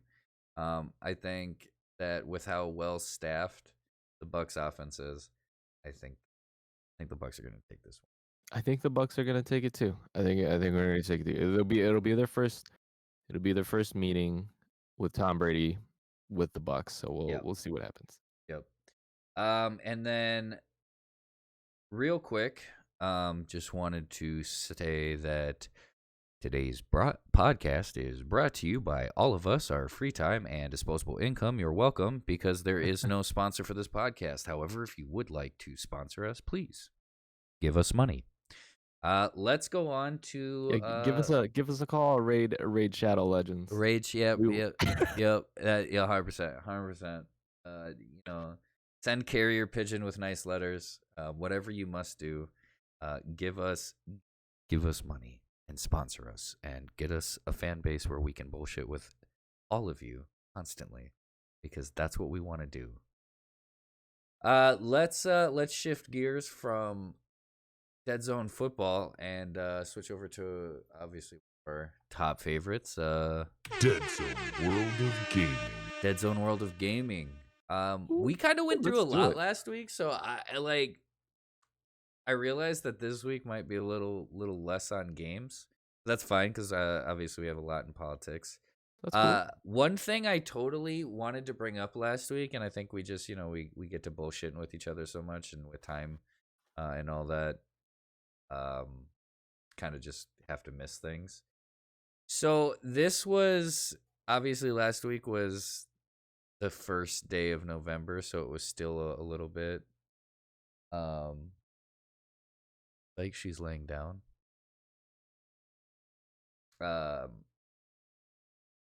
It came out in September though, and I wanted to bring up GeForce RTX 3090. Now, before I say anything, it's expensive, so don't get your hopes up if you think you're gonna go out and buy this. Because you heard me talk about it, people. Unless you've got a lot of money, Unless you got $1,500 just willing to just which literally first out your talking booty. point I have for it, it is in fact $1,500. However, if you do get it, you do not need to get. You pretty much don't need to upgrade for quite some time. Till you die. Well, I don't know if it's until then. I'm sure we'll get something that'll cost $2,500 down the road. But if you get the GeForce RTX 3090, I mean, listen, my mother taught me, rest her soul. She taught me, when you buy something, you buy it so you don't have to buy it again, right? And what she means by that is you don't get cheap shit. You spend money on good quality product so you don't have to waste more money down the road constantly buying cheap product. This is one of those things that if you are heavy into building your own rig, you're constantly gaming, video editing, things like that, the 3090 might be for you. If you can invest that kind of money, I mean, Mike's right though. You pretty much don't need to upgrade till you die. For the price, the specs back it up. I mean, you're getting Definitely 24 does. gigs of GDD R6X, 384-bit memory, close to a terabyte memory bandwidth. I mean, if you know anything about the GeForce series, this is the successor to the Titan, and I feel like everybody thought the Titan was going to be the fucking end-all be-all for a while. This is its successor. This is the badass. If that is a Titan, this is Zeus. Right? This thing is a bad mamma jamma. So, if you are into building your own rig and you have money and you're rich, sponsor us first, and then take $1,500 after you've given us money. Go out and buy this, because I'm telling you, I have a 1080 Ti, which is great. I mean, I still probably got 2 years left on it before it starts to become a little obsolete. 2 or 3, maybe. I would buy this motherfucker if I had $1,500 right now. Easy choice, and I think the world would agree with you. Yeah. Some games that I have: Godfall. Pretty much, I have no idea what this game is about. I do and I don't, but I know that the people that made Risk of Rain 2, they're building this, and I'm kind of intrigued. The specs for it that are recommended are it's kind of what intrigues me the most, for me not knowing much about Godfall. Give it to me. They recommend i7, probably around a Gen 3. Which is what I would assume, because it just said i7, and I just assume at this point in 2020, November 8th, that you're at least a Gen 3. 16 RAM, which, I mean, that's not unheard of. That's still less. 1080 Ti or 5700 Radeon. I was shocked that they said they recommend a 1080 Ti. So if you are planning to play Godfall on PC, they're already saying if you try to kill the specs on it, it's gonna hurt gameplay. Yikes. So, but good news is if you don't have a super up-to-date rig like myself, even though if you want to sponsor us and give us more money, I would be more than happy to upgrade my fucking shit. It is a console game. It's coming out for PlayStation for sure, I believe. PlayStation and Xbox. And Xbox? Okay, so you can get Yes. them on the two major shoot 'em up system consoles. And obviously you take a little decline in graphics and stuff, but probably a lot more manageable. I'm to wrong. play I'm gameplay. wrong. Please don't listen to me, guys. Is it only PlayStation? I'm pretty. Hold on. Godfall. Looking it up right now. It's okay. It's PlayStation 5 and Microsoft Windows, so PC. Okay, so yep, so PS5. So when PS5 you guys, and PC, huh? That's weird. that is weird Strange. that they didn't even do a PS4 of it. But Well, I mean, if one they're they didn't do asking a for, PS4, but they're doing PC and PS5, so that's Yeah. the strange thing out of it. I mean, I guess I see why they're recommending 1080 Ti then. Yeah. Makes a little more sense. I'm gonna keep an eye out for it. I mean, it's a looter slasher, made by Counterplay Games, published by Gearbox. Gearbox, I mean, has a fucking plethora of games. Brothers in Arms. They've worked on a massive amount of Half-Life, Duke Nukem, Borderlands. obviously the big one, and Risk of Rain 2. The one I didn't realize. Do you know what game they helped make? They've done a lot, man. They help make. I know they helped make Halo and Halo. Half-Life, and I I was did just gonna not say, realize they had a hand in yeah. Halo. Like Borderlands, I knew. Brothers in Arms, I knew. Half-Life, because I have all the expansions. I knew. I'm a That big Halo guy. Right, and you and I are. Well, we've both been playing Halo We for, love a Halo. long time. Halo is life to us. I never realized that Gearbox had something to do with Halo 1. They did. That was crazy, because I remember when they bought out Duke Nukem, or bought the rights to that. And then I found out they helped in Risk of Rain 2, which Otis and them and Adam and a couple other people have been trying to get me a little. And again, Half-Life, I knew they had their hands in, because I am an avid Half-Life player. I've played. But yeah, Halo kind of got me. Looks fun, looks good. I mean, I'll probably play it. I my specs read to what they're recommending. Check it out. Definitely a checkout game. I like shooter. I mean, I like looters. People like looters. A lot Yeah. of people like loot. So Looters and slashers are always fun. yeah. Kind of a dungeon crawler without a dungeon crawler. Another game I saw that was coming out, looks like it's a November 20th release. Hyrule Warriors: Age of Calamity. Um, for those that have never played, it's Dynasty Warriors, but Zelda lore and characters.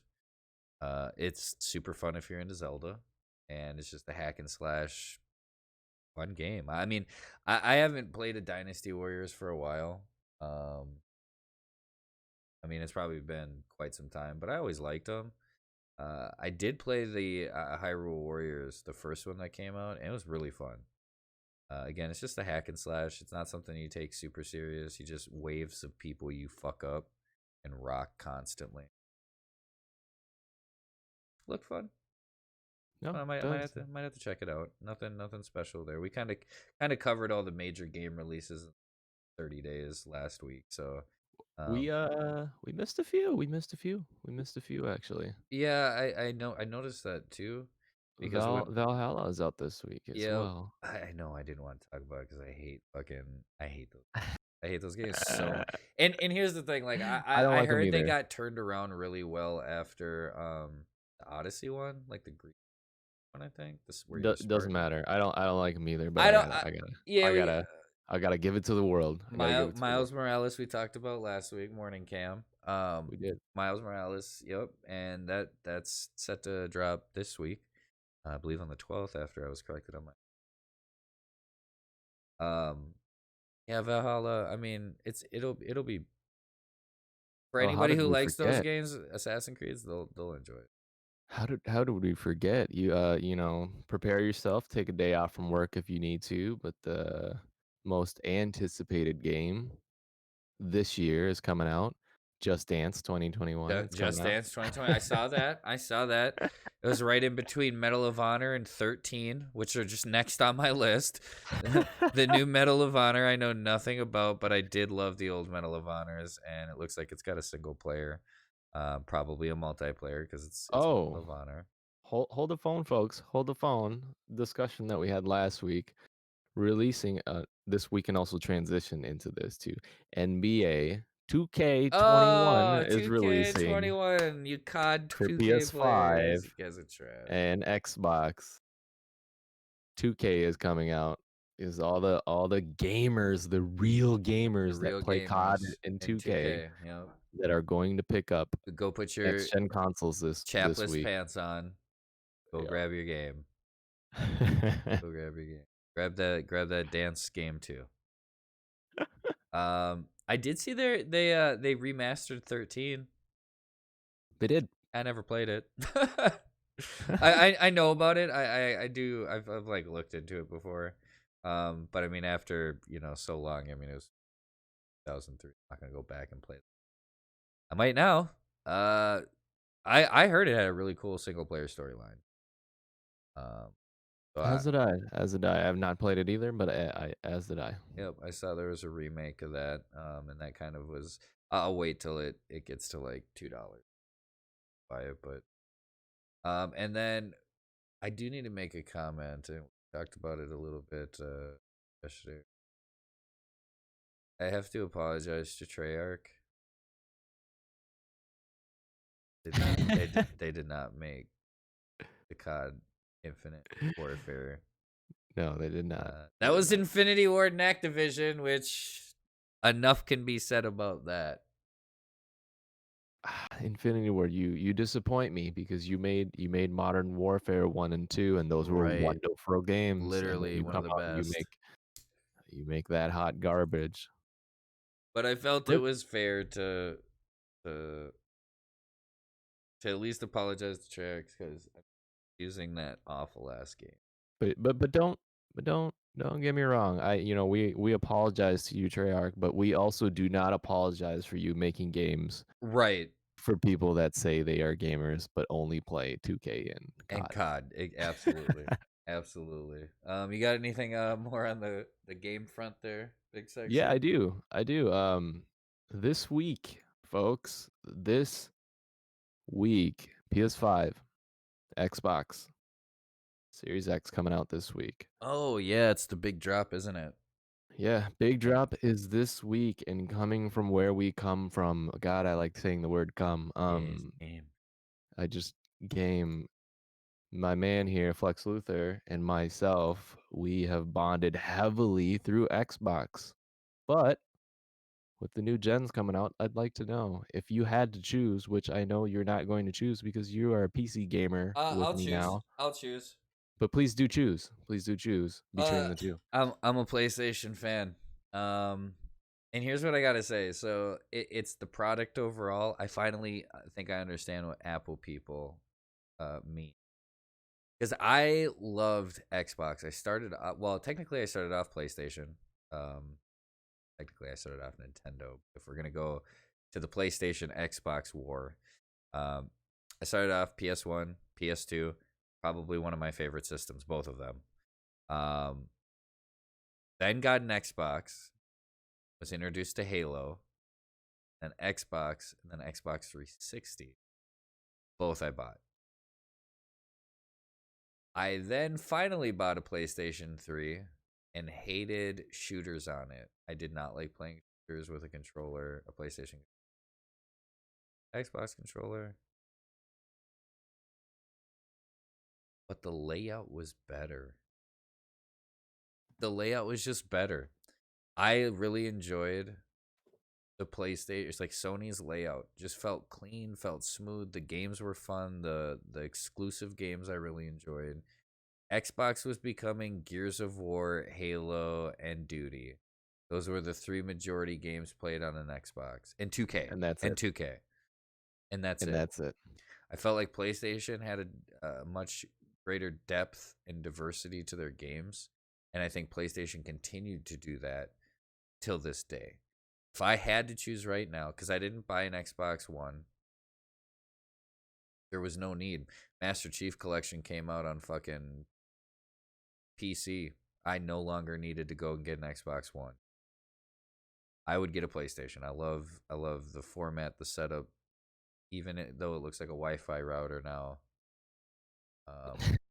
I still would go get the PlayStation over any day of the week, 100% of the time.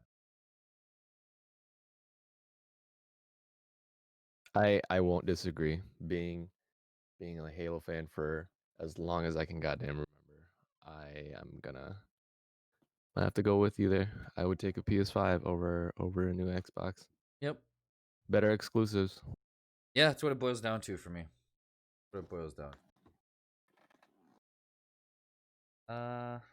Anything else? All right. No.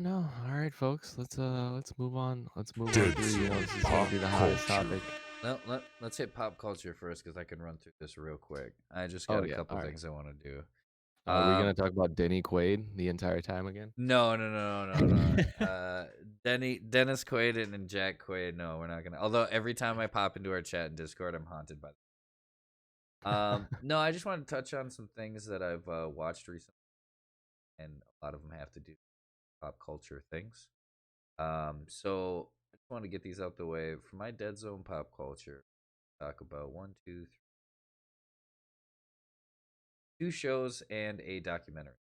The first show I want to talk about is the Wu-Tang show. A little late, better late than never on this one. I'm a huge fan of Wu-Tang, have been for a long time. I've seen them live multiple times. Actually, me and Tim Vo. So I think that was the first time I ever saw Wu-Tang live. Was with Tim Vo. Shout out to Tim Vo. Shout out to We haven't talked to you for a long time, brother. He's godfather to my child, actually. Yeah, I haven't seen or talked to him in fucking ages, dude. Maybe bring him on as a guest. Maybe bring him on as a guest, Tim Vo. If you'd I like would to join, please join, because this motherfucker, we used to, oh god, the I'm gonna use conversations this we as had a were talking point now. I'm gonna be like, hey, we were on a podcast and we fucking talked about you. Now he has to listen to the entire thing until his name and then comes you up. have to watch Xbox for the win, but oh yeah, PC is the absolutely PC the superior 100%. race, but no. So big Wu-Tang fan. I finally watched the show. I believe it's on Hulu. And I loved it. And I know Aaron and a couple other people have talked to me and said that they really want a season 2. I'm a little impartial. I'm cool, just without ruining anything. I mean, obviously we know what happens. They become Wu-Tang. Duh. But like, without like ruining how it ends or where it leaves off at the end of the season. I'm cool if it doesn't do a season 2 because we know what happens after the phone call. We know what happens after that voicemail. They get their shot and they become the Wu-Tang Clan. So I'm cool if they don't make a season. At the same respect, I'd love to see a season 2 because I thought all the actors were great, and I thought what they did was cool. It's very raw and authentic. It gives you a good feel for the original Wu-Tang. Obviously, prior to their fame, kind of their upbringing. The only issue I had was the character who plays Dennis, aka Ghostface. He does not look anything like Ghostface, in my opinion. It really was hard. The guy they get to play Method, I could see it. The guy they got to play Raekwon, I could see it.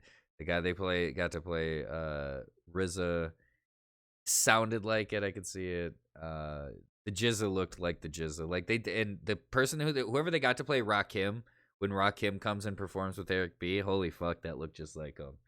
But it's really good if you're into hip hop. I definitely recommend checking it out. It was a really good show.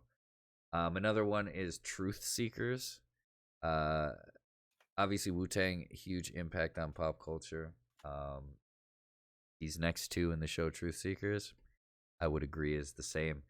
Starring Nick Frost and Simon Pegg, back at their infamous style of humor and mixing it with a breed of genre movie. This time it's a TV show and it's in regards to the paranormal. It's great comedy, but has some great horror moments. If you loved Shaun of the Dead, Yeah. if you loved Hot Fuzz, Yep. If you right, love The World's you're gonna love this. End, yeah. If you love British humor at its finest, especially, very very thick in that. It does have some good cheeky, scary moments. It does. It had some creepy. It's like a British X-Files, but instead of them being the government, they're a Wi-Fi like internet company. They just on the side happen to deal with paranormal. So if you're a fan of Nick Frost and Simon Pegg and Shaun of the Dead and all those, really really recommend going to check that out. The final thing here I wanted to bring up, I finally got to watch this as well, and I believe his name is Tristan Harris. Remember? Is a Netflix original documentary called The Social Dilemma. Very wonderful to watch. It's a Netflix It's from Netflix because I'm tired and it's early and I'm stoned as fuck. Regarding the addiction to social media and the minds behind getting you addicted. If you like insight regarding personal data and the lack of security that we really have, and not even lack of security, but really what these social programmers embed in our social media, and then the information that they gather and sell off. If you're into that, I mean, Snowden type shit. Oh, thank you. I appreciate it. Oh, Hey, cheered 420 bits. 420, Yeah. yo. Let's go, Sutter. Sutter. Thanks, Winterfell. Thank you for the cheers and the 420. Yeah. But what it is it's a documentary containing a lot of the people that pretty much were the marketers, and people, the minds behind getting Facebook addicted, getting addicted to being on Instagram, the algorithms and things of that nature that they've put into place to make you want to come back when you're refreshing your feed, trying to see the new posts, because all it's showing is it is so insightful, and it's by the people that created it that no longer want to be a part of this in the industry. It's truthful. It's very truthful. Yes, it's very like there's a point where they talk about, and it's crazy to me because like I am a very tinfoil hat guy, so like I already believed all of this was happening and have looked into it, but like it gets when you're hearing it from the people that created it, you're getting even more detail, you know. And I remember they were talking about how they have a timer, so when you're scrolling through Facebook on your phone, see a picture, times how long you're looking at. Then after a few, images and videos, this algorithm kicks out new stuff for you to look at that's going to get you engaged longer based off of what you sat on and looked at. So first off, to my FBI agents and NSA agents that follow Josh Paulson, y'all look at a lot of porn for a very long time. Okay? Like one image just sitting there. Do you get bored looking at it? Because obviously I do not. But do you? That's my question. But in all seriousness, it like times you on how long you're sitting there looking at this video or image, and then that's how the algorithm kicks new shit out. They talk about, the infamous YouTube rabbit hole, right? We've all talked about, I got sucked into the YouTube hole, where you start with puppies, sunshine, and rainbows, and then somehow you've gotten, after 2 hours of hitting next video and random videos on the side that it's recommending, you're on like plutonium and quantum physics and nuclear weaponry. Somehow you got there. It's pre-planned. That's all there's an pre-set algorithm up, that yeah. forces you to do that. So Absolutely. It was really good to watch. I really enjoyed it. Again, it's The Social Dilemma. Tristan Harris, I believe, is his name. He's the founder of this idea, and he worked at Google, Facebook, a couple other places, where he started to ask the question that these big companies aren't asking, and that's, why are we so addicted to this? he is so Tristan Harris, just a little background on this man. He got his degree from Stanford. He got his degree and he studied ethics of human persuasion. Yep. So this man is responsible for you jumping into those YouTube rabbit holes, right? He's responsible for you continuously seeing feet pictures on Facebook. Really, it's you because you stopped and looked at feet because pictures. you wanted to see the feet pictures. Yeah, I tend to have that issue with big titty goth girls. They're everywhere in my world, and I didn't ask for them. But the algorithm's like, no, no, no, no, no, no, no, no, you did. No. No. Yeah, no, you did, because you stared at them big titty goth girls for 3.2 seconds, whereas you did not stare at any other girl for less than that. But that's how it figures it out. But he's trying to help the world now, so that's why he's doing this social dilemma, right? Yeah, That's why he's trying to help the world, because he and wants others. everybody to know. Him Yes, and others. others, and many others. He's gathered a lot of big people that were, co-founders and original CEOs of things like Facebook and shit. And he gets them all here, and they all talk about it. They all talk about how that was the goal, how to keep you engaged, because what they're doing is selling that engagement for ad time. And that's why all of a sudden, like, here's something I got to teach the wife, right? If you go on your Facebook right now, right, pull it up on your phone, every fourth post is a sponsored ad.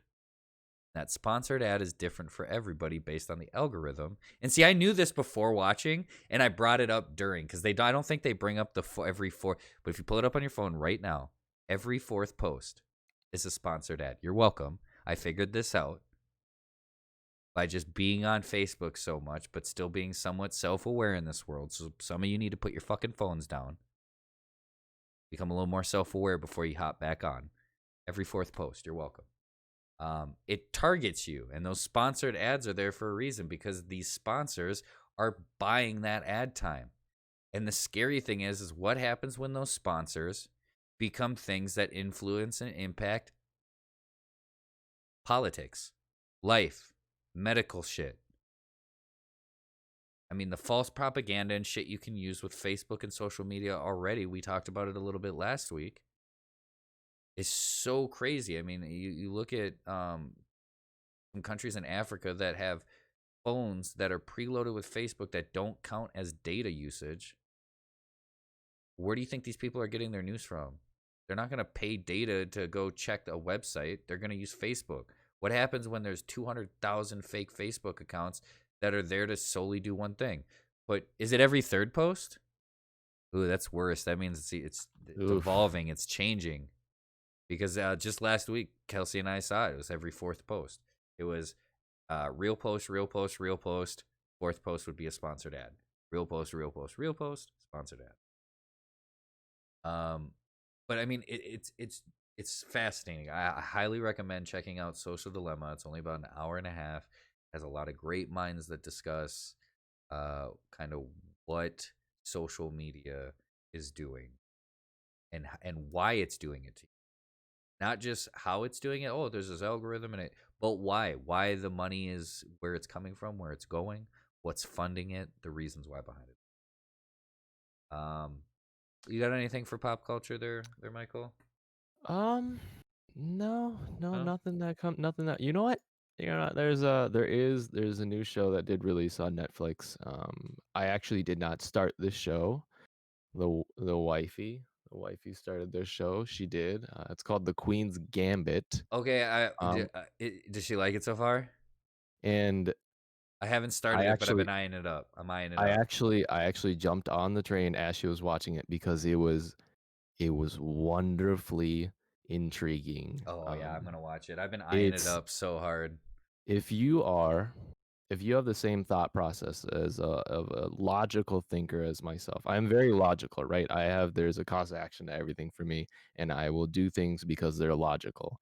And this show, every logical explanation for something is out the window. Like it's just complete. You completely throw it out the window because everything that you think is going to happen does not happen. So it is a wonderfully written show.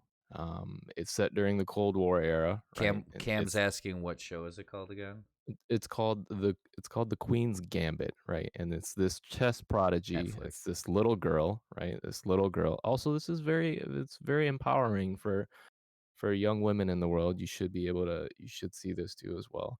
Um, it's about a orphaned chess prodigy growing up, and she has many mishaps growing up too as well. But along the way, she always stays on track as a wonderful chess prodigy. So you have to check it out. It's really fucking good. Yeah, I've been eyeing it up. Since you've given it the pass, I'm definitely gonna. I'm giving it the pass. I'm giving it the pass. I wasn't going to, but then I was like, you know what? I gotta check it out because if you're just a fan of chess in general, right? If you're just a fan of chess, check it out. If you're just a fan of very methodical shows, check it out too as well. Absolutely. Well, that's all. I think that's all we got for pop culture this week. That's all we got. That's all we got, folks. Well, let's move on over to the big one, the tall one. No Ah, longer the as fat one. oh, I'll body shame that fucking orange piece of shit. All give right, it to him. Give let's it to him, do it. folks. Dead Give it to him. Zone Polish. Let's do the dead zone politics this week. Big week in politics. So if you haven't figured it out yet, Joe Biden is new president-elect of the United States of America, which we found out on Saturday. And like my Facebook post said, Dear America, you have chosen the lesser of disappointments. And for that, I am proud of you. Neither candidate, like Joe, if you ever hear this, tread lightly, motherfucker, because we didn't want you either. We did not. We absolutely. But did you not. weren't as bad as Hillary. And you definitely weren't as bad as Trump. Yeah. So watch yourself and tread lightly, motherfucker. You senile geriatric fuck. Don't think that we forget your sins of past either. And Kamala Harris, she's so fucking trigger happy on sending motherfuckers to jail. She is now transitioned into sending people to Twitter jail. So all of you need to keep that shit in mind. Okay?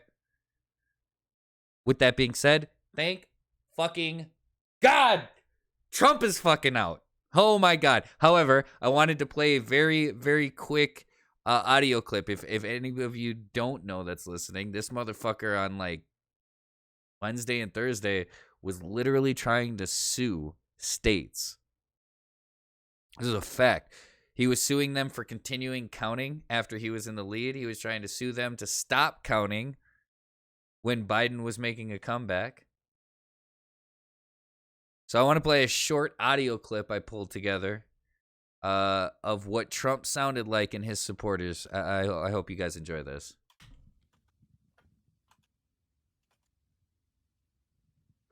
I'm not leaving. I'm not leaving. I'm not fucking leaving! You playing it, baby? Yeah. Okay, good. The show goes on! This is my home! They're gonna need a fucking wrecking ball to take me out of here! As you can tell. They're gonna need a fucking wrecking ball. As you can see. See, let's hope that Biden doesn't poker in a world of shit. Accurate. Kamala Harris, bad news too. Biden is senile as fuck, doesn't know what he's doing. Here's the thing, is like anybody, this should have been the election that brought left and right together. Should have brought us together, because we all should have finally looked at each other and went, what the fuck have we done to get these two into position? But my point being is more like a forklift. You're 100% right. Yeah, absolutely. Immediately, the moment I knew he was going to start trying to contest this shit, the first thing I said to everybody that I was in contact with was, this motherfucker's about to Wolf of Wall Street this, and be like, I'm not fucking leaving. Like, he's just not going to leave. He's going to bunker down. He's like, you need to send National Guard or fucking SWAT. Like, that's what I assumed he was going to do. Thank God that that's not going to happen, because Biden won clearly.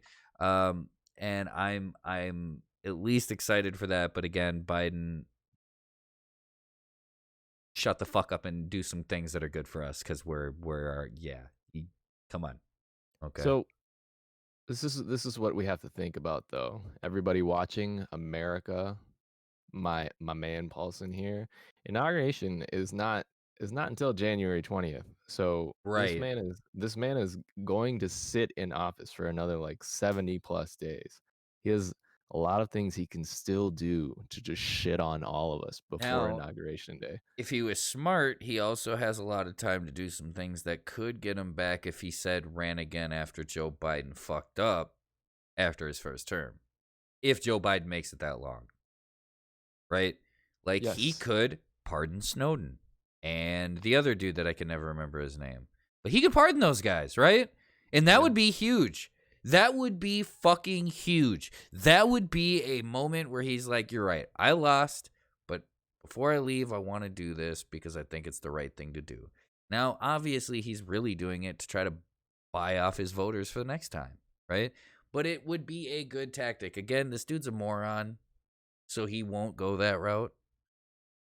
He'll just sit here and talk about how he was the greatest and the best, and I fucking can't stand it, dude, and fuck him.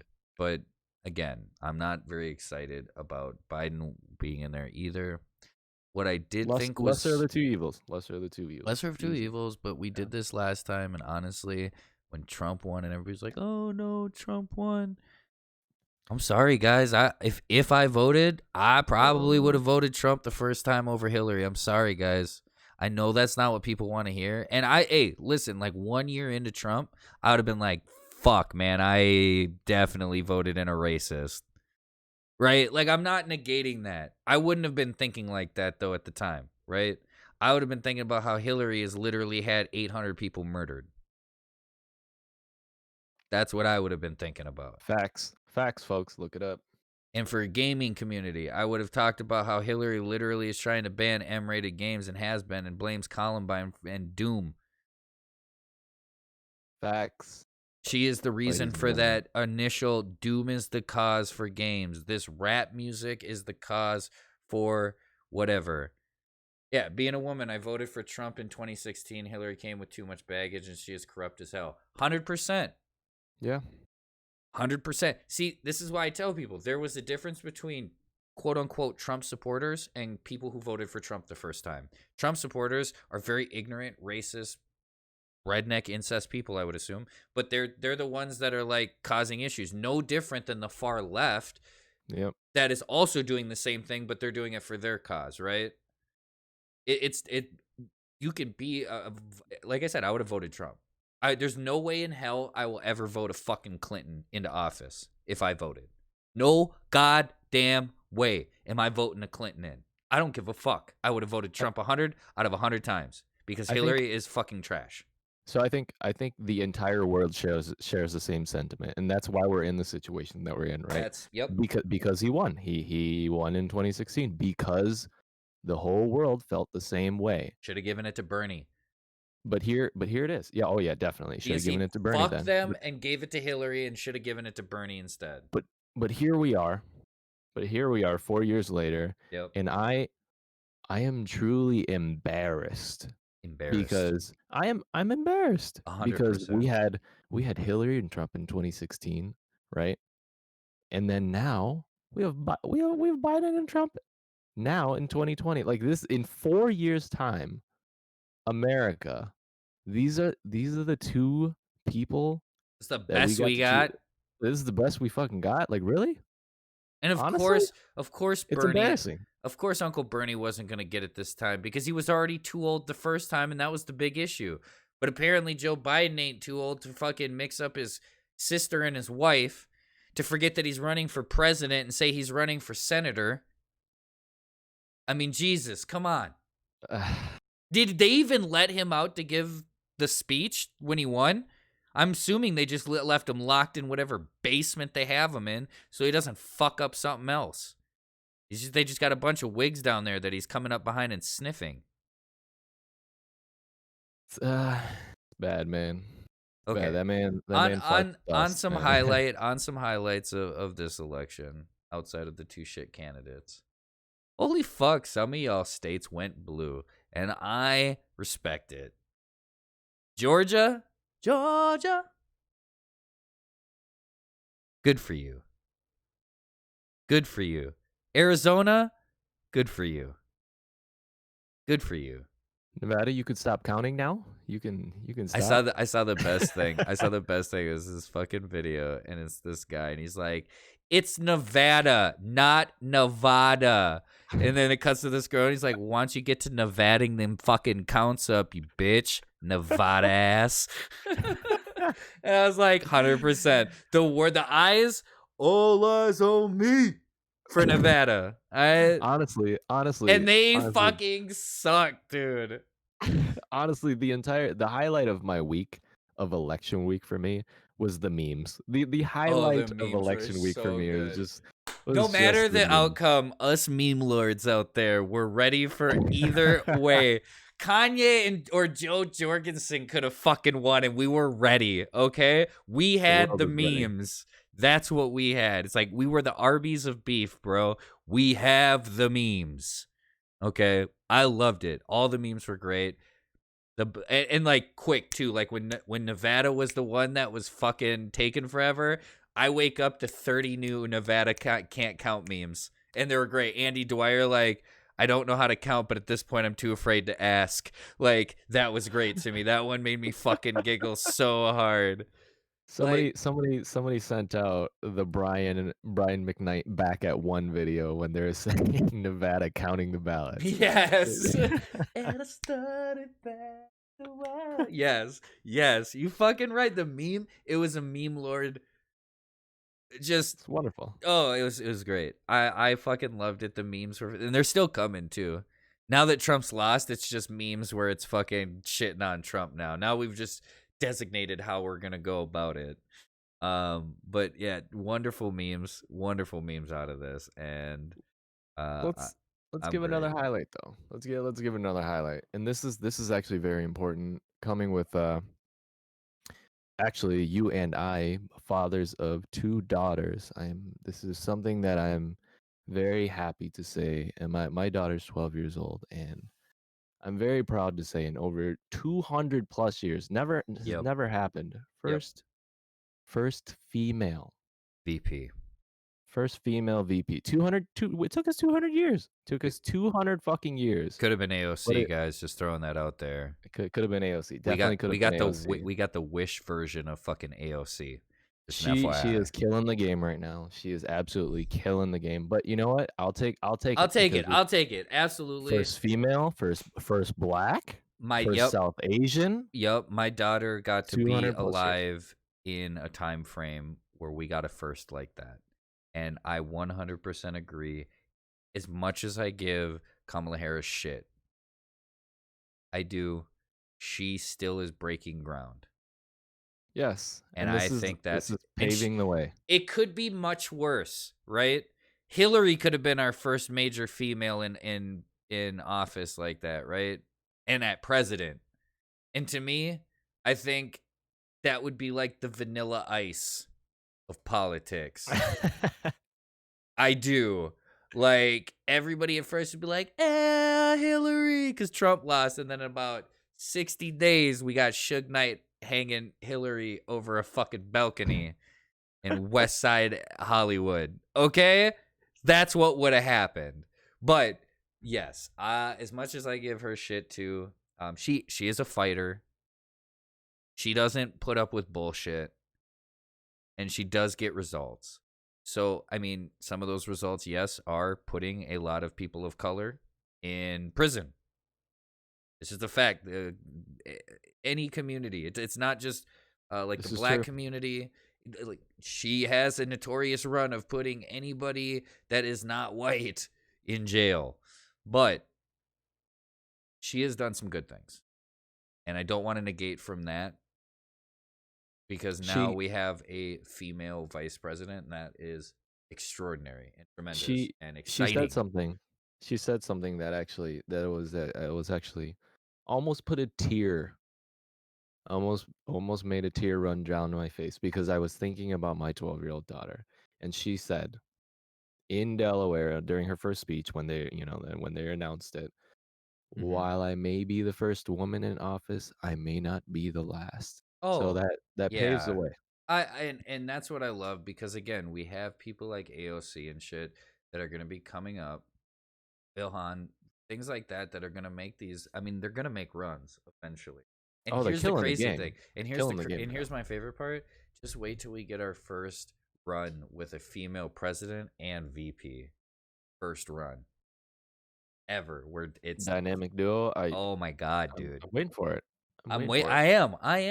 I do think that the male patriarchy that has felt the need to dominate high business and politics is absolutely ignorant.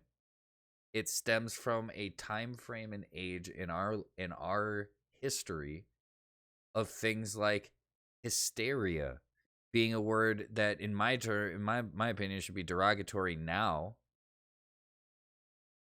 or we need to officially change the reason why we use it, because hysteria, the word, came from what they would diagnose women that pretty much just didn't want to be obedient little housewives back in the day. This is true, right? Facts. I also bring up rule of thumb because I use that phrase a lot, but then I have to then follow it up and explain that rule of thumb comes from you could beat your wife back in the day with something that was no wider than your thumb. That's where the saying rule of thumb comes from, by the by. The fun fact for you. But I'm excited to see she does. I'm excited to see what future female politicians do because it's obviously been a very male run game. And it hasn't been working, folks. Like it's not been 10 great. minutes. Yes. It's the men have been running the show for as long as, you know what? For 200 plus years.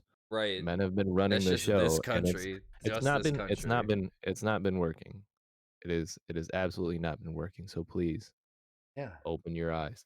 Like, humans are emotional. Let's stop just putting this whole like, well, women in power, they're emotional. They would make irrational decisions. God, Dude, did get you the not fuck watch outta here. Trump's presidency?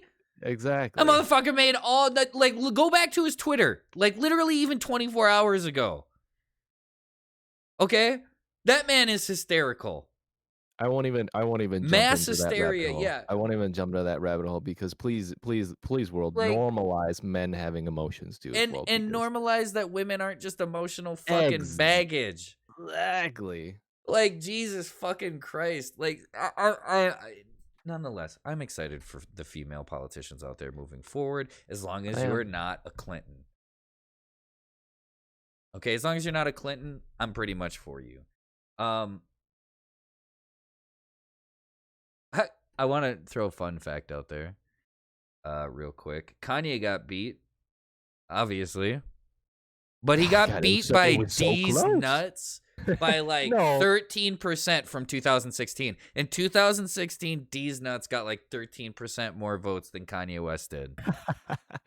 Think about that. And that was the year of D's nuts, Harambe, and Hennessy all having double-digit numbers. Rest Rest in in peace, Harambe. Rest in peace, Harambe. Takes out for Rest in Harambe peace. for one time. Takes out for Harambe. Takes out for Harambe. It's out. Mine's out. Kanye got beat by D's nuts from 2016. I want to say that obviously the impact of voting, going out and voting or doing your mail-in ballots, was very effective this go around for this election. Fun fact, and I'm sure there was more, but just for Texas alone, they beat their overall from 2016 of voters just from the mail-ins. Yeesh. Just from the mail-ins. Texas. Yeesh. Texas. That's a lot of people in a big-ass state. Texas beat out its voting population from the 2016 election just in mail-in ballots alone. So obviously all the pushing, all the fucking social media sponsors and stuff for going out and voting, it worked. It worked. Absolutely. Absolutely. Or again, everybody just finally, all the Dems finally, went out and voted because they couldn't stand Trump in there. New Jersey legalized weed. Oregon just legalized everything. Oregon. I was gonna say the Oregon memes. Did you see the Demi Lovato? Okay. Poor Demi Lovato. Why is okay? So apparently I have bad taste in humor because I have multiple Demi Lovato memes about her going to Oregon now that heroin is legal. Poor Demi Lovato. I did not get a lot of laugh reacts on Facebook from them. I got more of the wow and sad face ones, and I was absolutely stunned for the shit I put. They decriminalized it. You're right. You're right, and it's not exactly the same thing. And actually, not shout out to Minnesota, but Minnesota would really like you to decriminalize it for prior offenses too, because Daddy wants that off his record.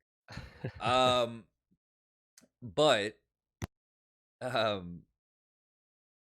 apparently people did not find making the Demi. Poor girl. Poor Demi Lovato. I mean, we make our decisions in this world, okay? We make these. She's trying to get clean. Well, and Oregon's making it difficult for her. Like a shining. Oregon is light. her pimp. Like, shut up, baby. I know it. Bender. It's just Bender. I mean, I don't know why we haven't just legalized it across the board. Fun fact: the wife and I are actually going Bend, Oregon, which back last time I visited there was like population 800 people, if that.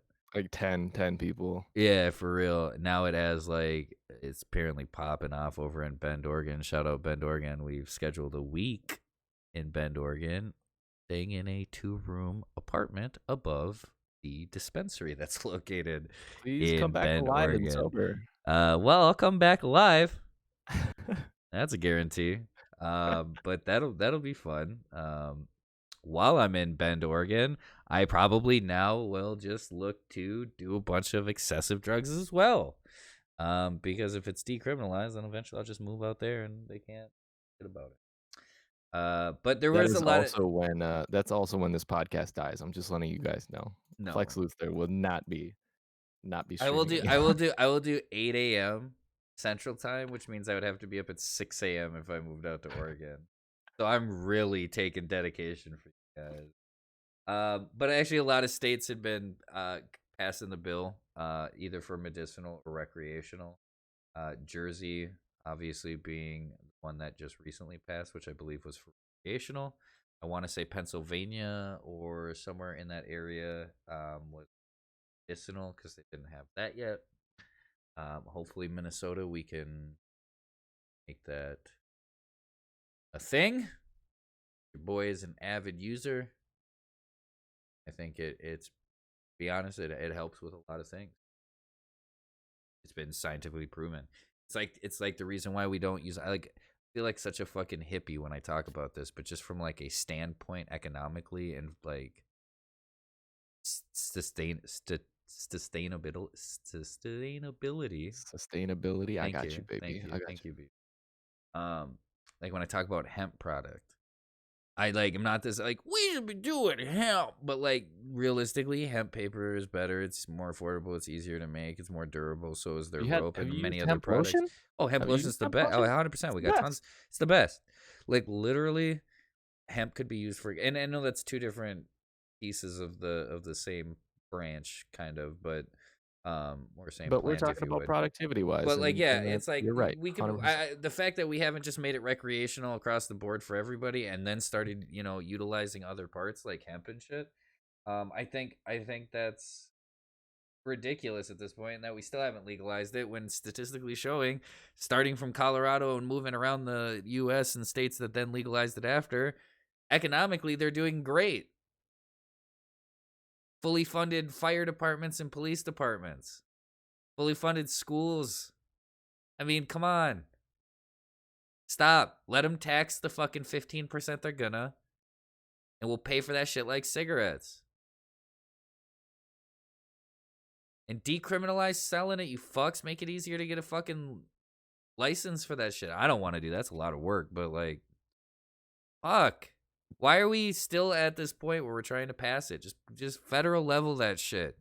Joe Biden, you want to start off on a good foot? Legally, like at a federal level, make weed legal. I'm not asking for the organ treatment here. I don't need every drug legal, right? I know there's plenty of things in this world that fucking make it easier for stuff and whatnot, and they've proven like meth and shit at certain dosages and broken into certain parts can help with like literal psychosis and shit. Like they've proven that other drugs have these good effects in small usage and dosages and shit, but come on, it's weed. It's weed. Joe Biden, if you're listening to this, if you're, we know you're listening to we this. know you are. Which we know you are. Because it's If the you Flex really Luthor truly do podcast. want to be the lesser of the two evils, legalize at a federal level. Yeah, really, just do it. Because do it's not worth it. And here's the thing, it's like weed is like the Cardinals, right? Weed is like the Arizona Cardinals. No one has real beef with the Cardinals, right? No one has real beef with weed. Okay? People have issues with fentanyl. People have issues with heroin. People have issues with crack. People have issues with cocaine, right? No one, unless you're some dumb Bible thumping motherfucker that's ignorant to the world. And sorry if I'm using religion as a scapegoat for this, but it's just, in my opinion, the number one thing that people are quick to judge others on. And literally, you should not throw the first stone. Nonetheless, it takes a very ignorant mind, a very blinded mind, to think weed is an issue. Did you know that the amount of weed it would take for you to consume it once to die, the real reason you're dying is because the only way to consume it would be to put it in like barrels, multiple, and burn it at once. And if you did that, you'd have to do it in a concealed room. And what would kill you? It's not the THC. It's the goddamn, yeah, exactly. The lack of oxygen with the smoke in the room. That's what would kill you. That's it. That's how much weed you have to do to die. Okay? No one has beef with weed like no one has beef with the Cardinals. We're just there living our best life. The Seahawks fucking hate the Cardinals. No, they don't. They hate the Rams and the Niners much more than they hate us. They mad we beat them, but they like, you know what? We love you. It's fine. It's cool. You deserve it. Little Kyler Murray baby hand. Baby Gap shopping quarterback. He's 100%. hot though. He's playing hot. All right. Well, I gotta go get my little lady. Kelsey's been bitching at me for like 3 hours. Just one last highlight. Just a reminder Hit to 'em the with world. it. Yes, we did vote for the lesser of the two evils. I still didn't vote, but yes, as a nation, we. Yes, we did vote for the lesser of the two evils, but we got rid of a big, huge human decency, just simple human decency problem out of office, right? We got rid of human decency and first female in over 200 years. So, And I just want to think say on that, folks. on the before we end this here on the idea of human decency and the issue that it was. When you lose your job and get kicked out of your house and the world dances in the streets, maybe you should reconsider what you've done. Facts. Because I was a hateful man. Spiteful, petty. I don't like humans for the most part. I'm going to be honest. If I talk to you on a semi-regular basis, you're a pretty cool fucking person. Because I hate humans. I do. But I don't hate people blindly enough to be excited and happy if they lose their job and get kicked out of their home. Except for this motherfucker. That I do. It's facts. It's not just the US, dude. It's the entire fucking world dancing, like in the streets. The world. It's embarrassing how much of a laughingstock the US has been for the last 4 years. Yeah. But here we are, folks. Let's see what we can do. Yeah. Joe Biden, don't fuck this up. Sincerely, you know who, because I know you're listening. You understand? We know you're here. And you want to know how I know you're listening? Because I've got Howard Dean behind in the goddamn background. Yeah! One time. Campaign, Let me get a Howard Dean 2 campaign. time.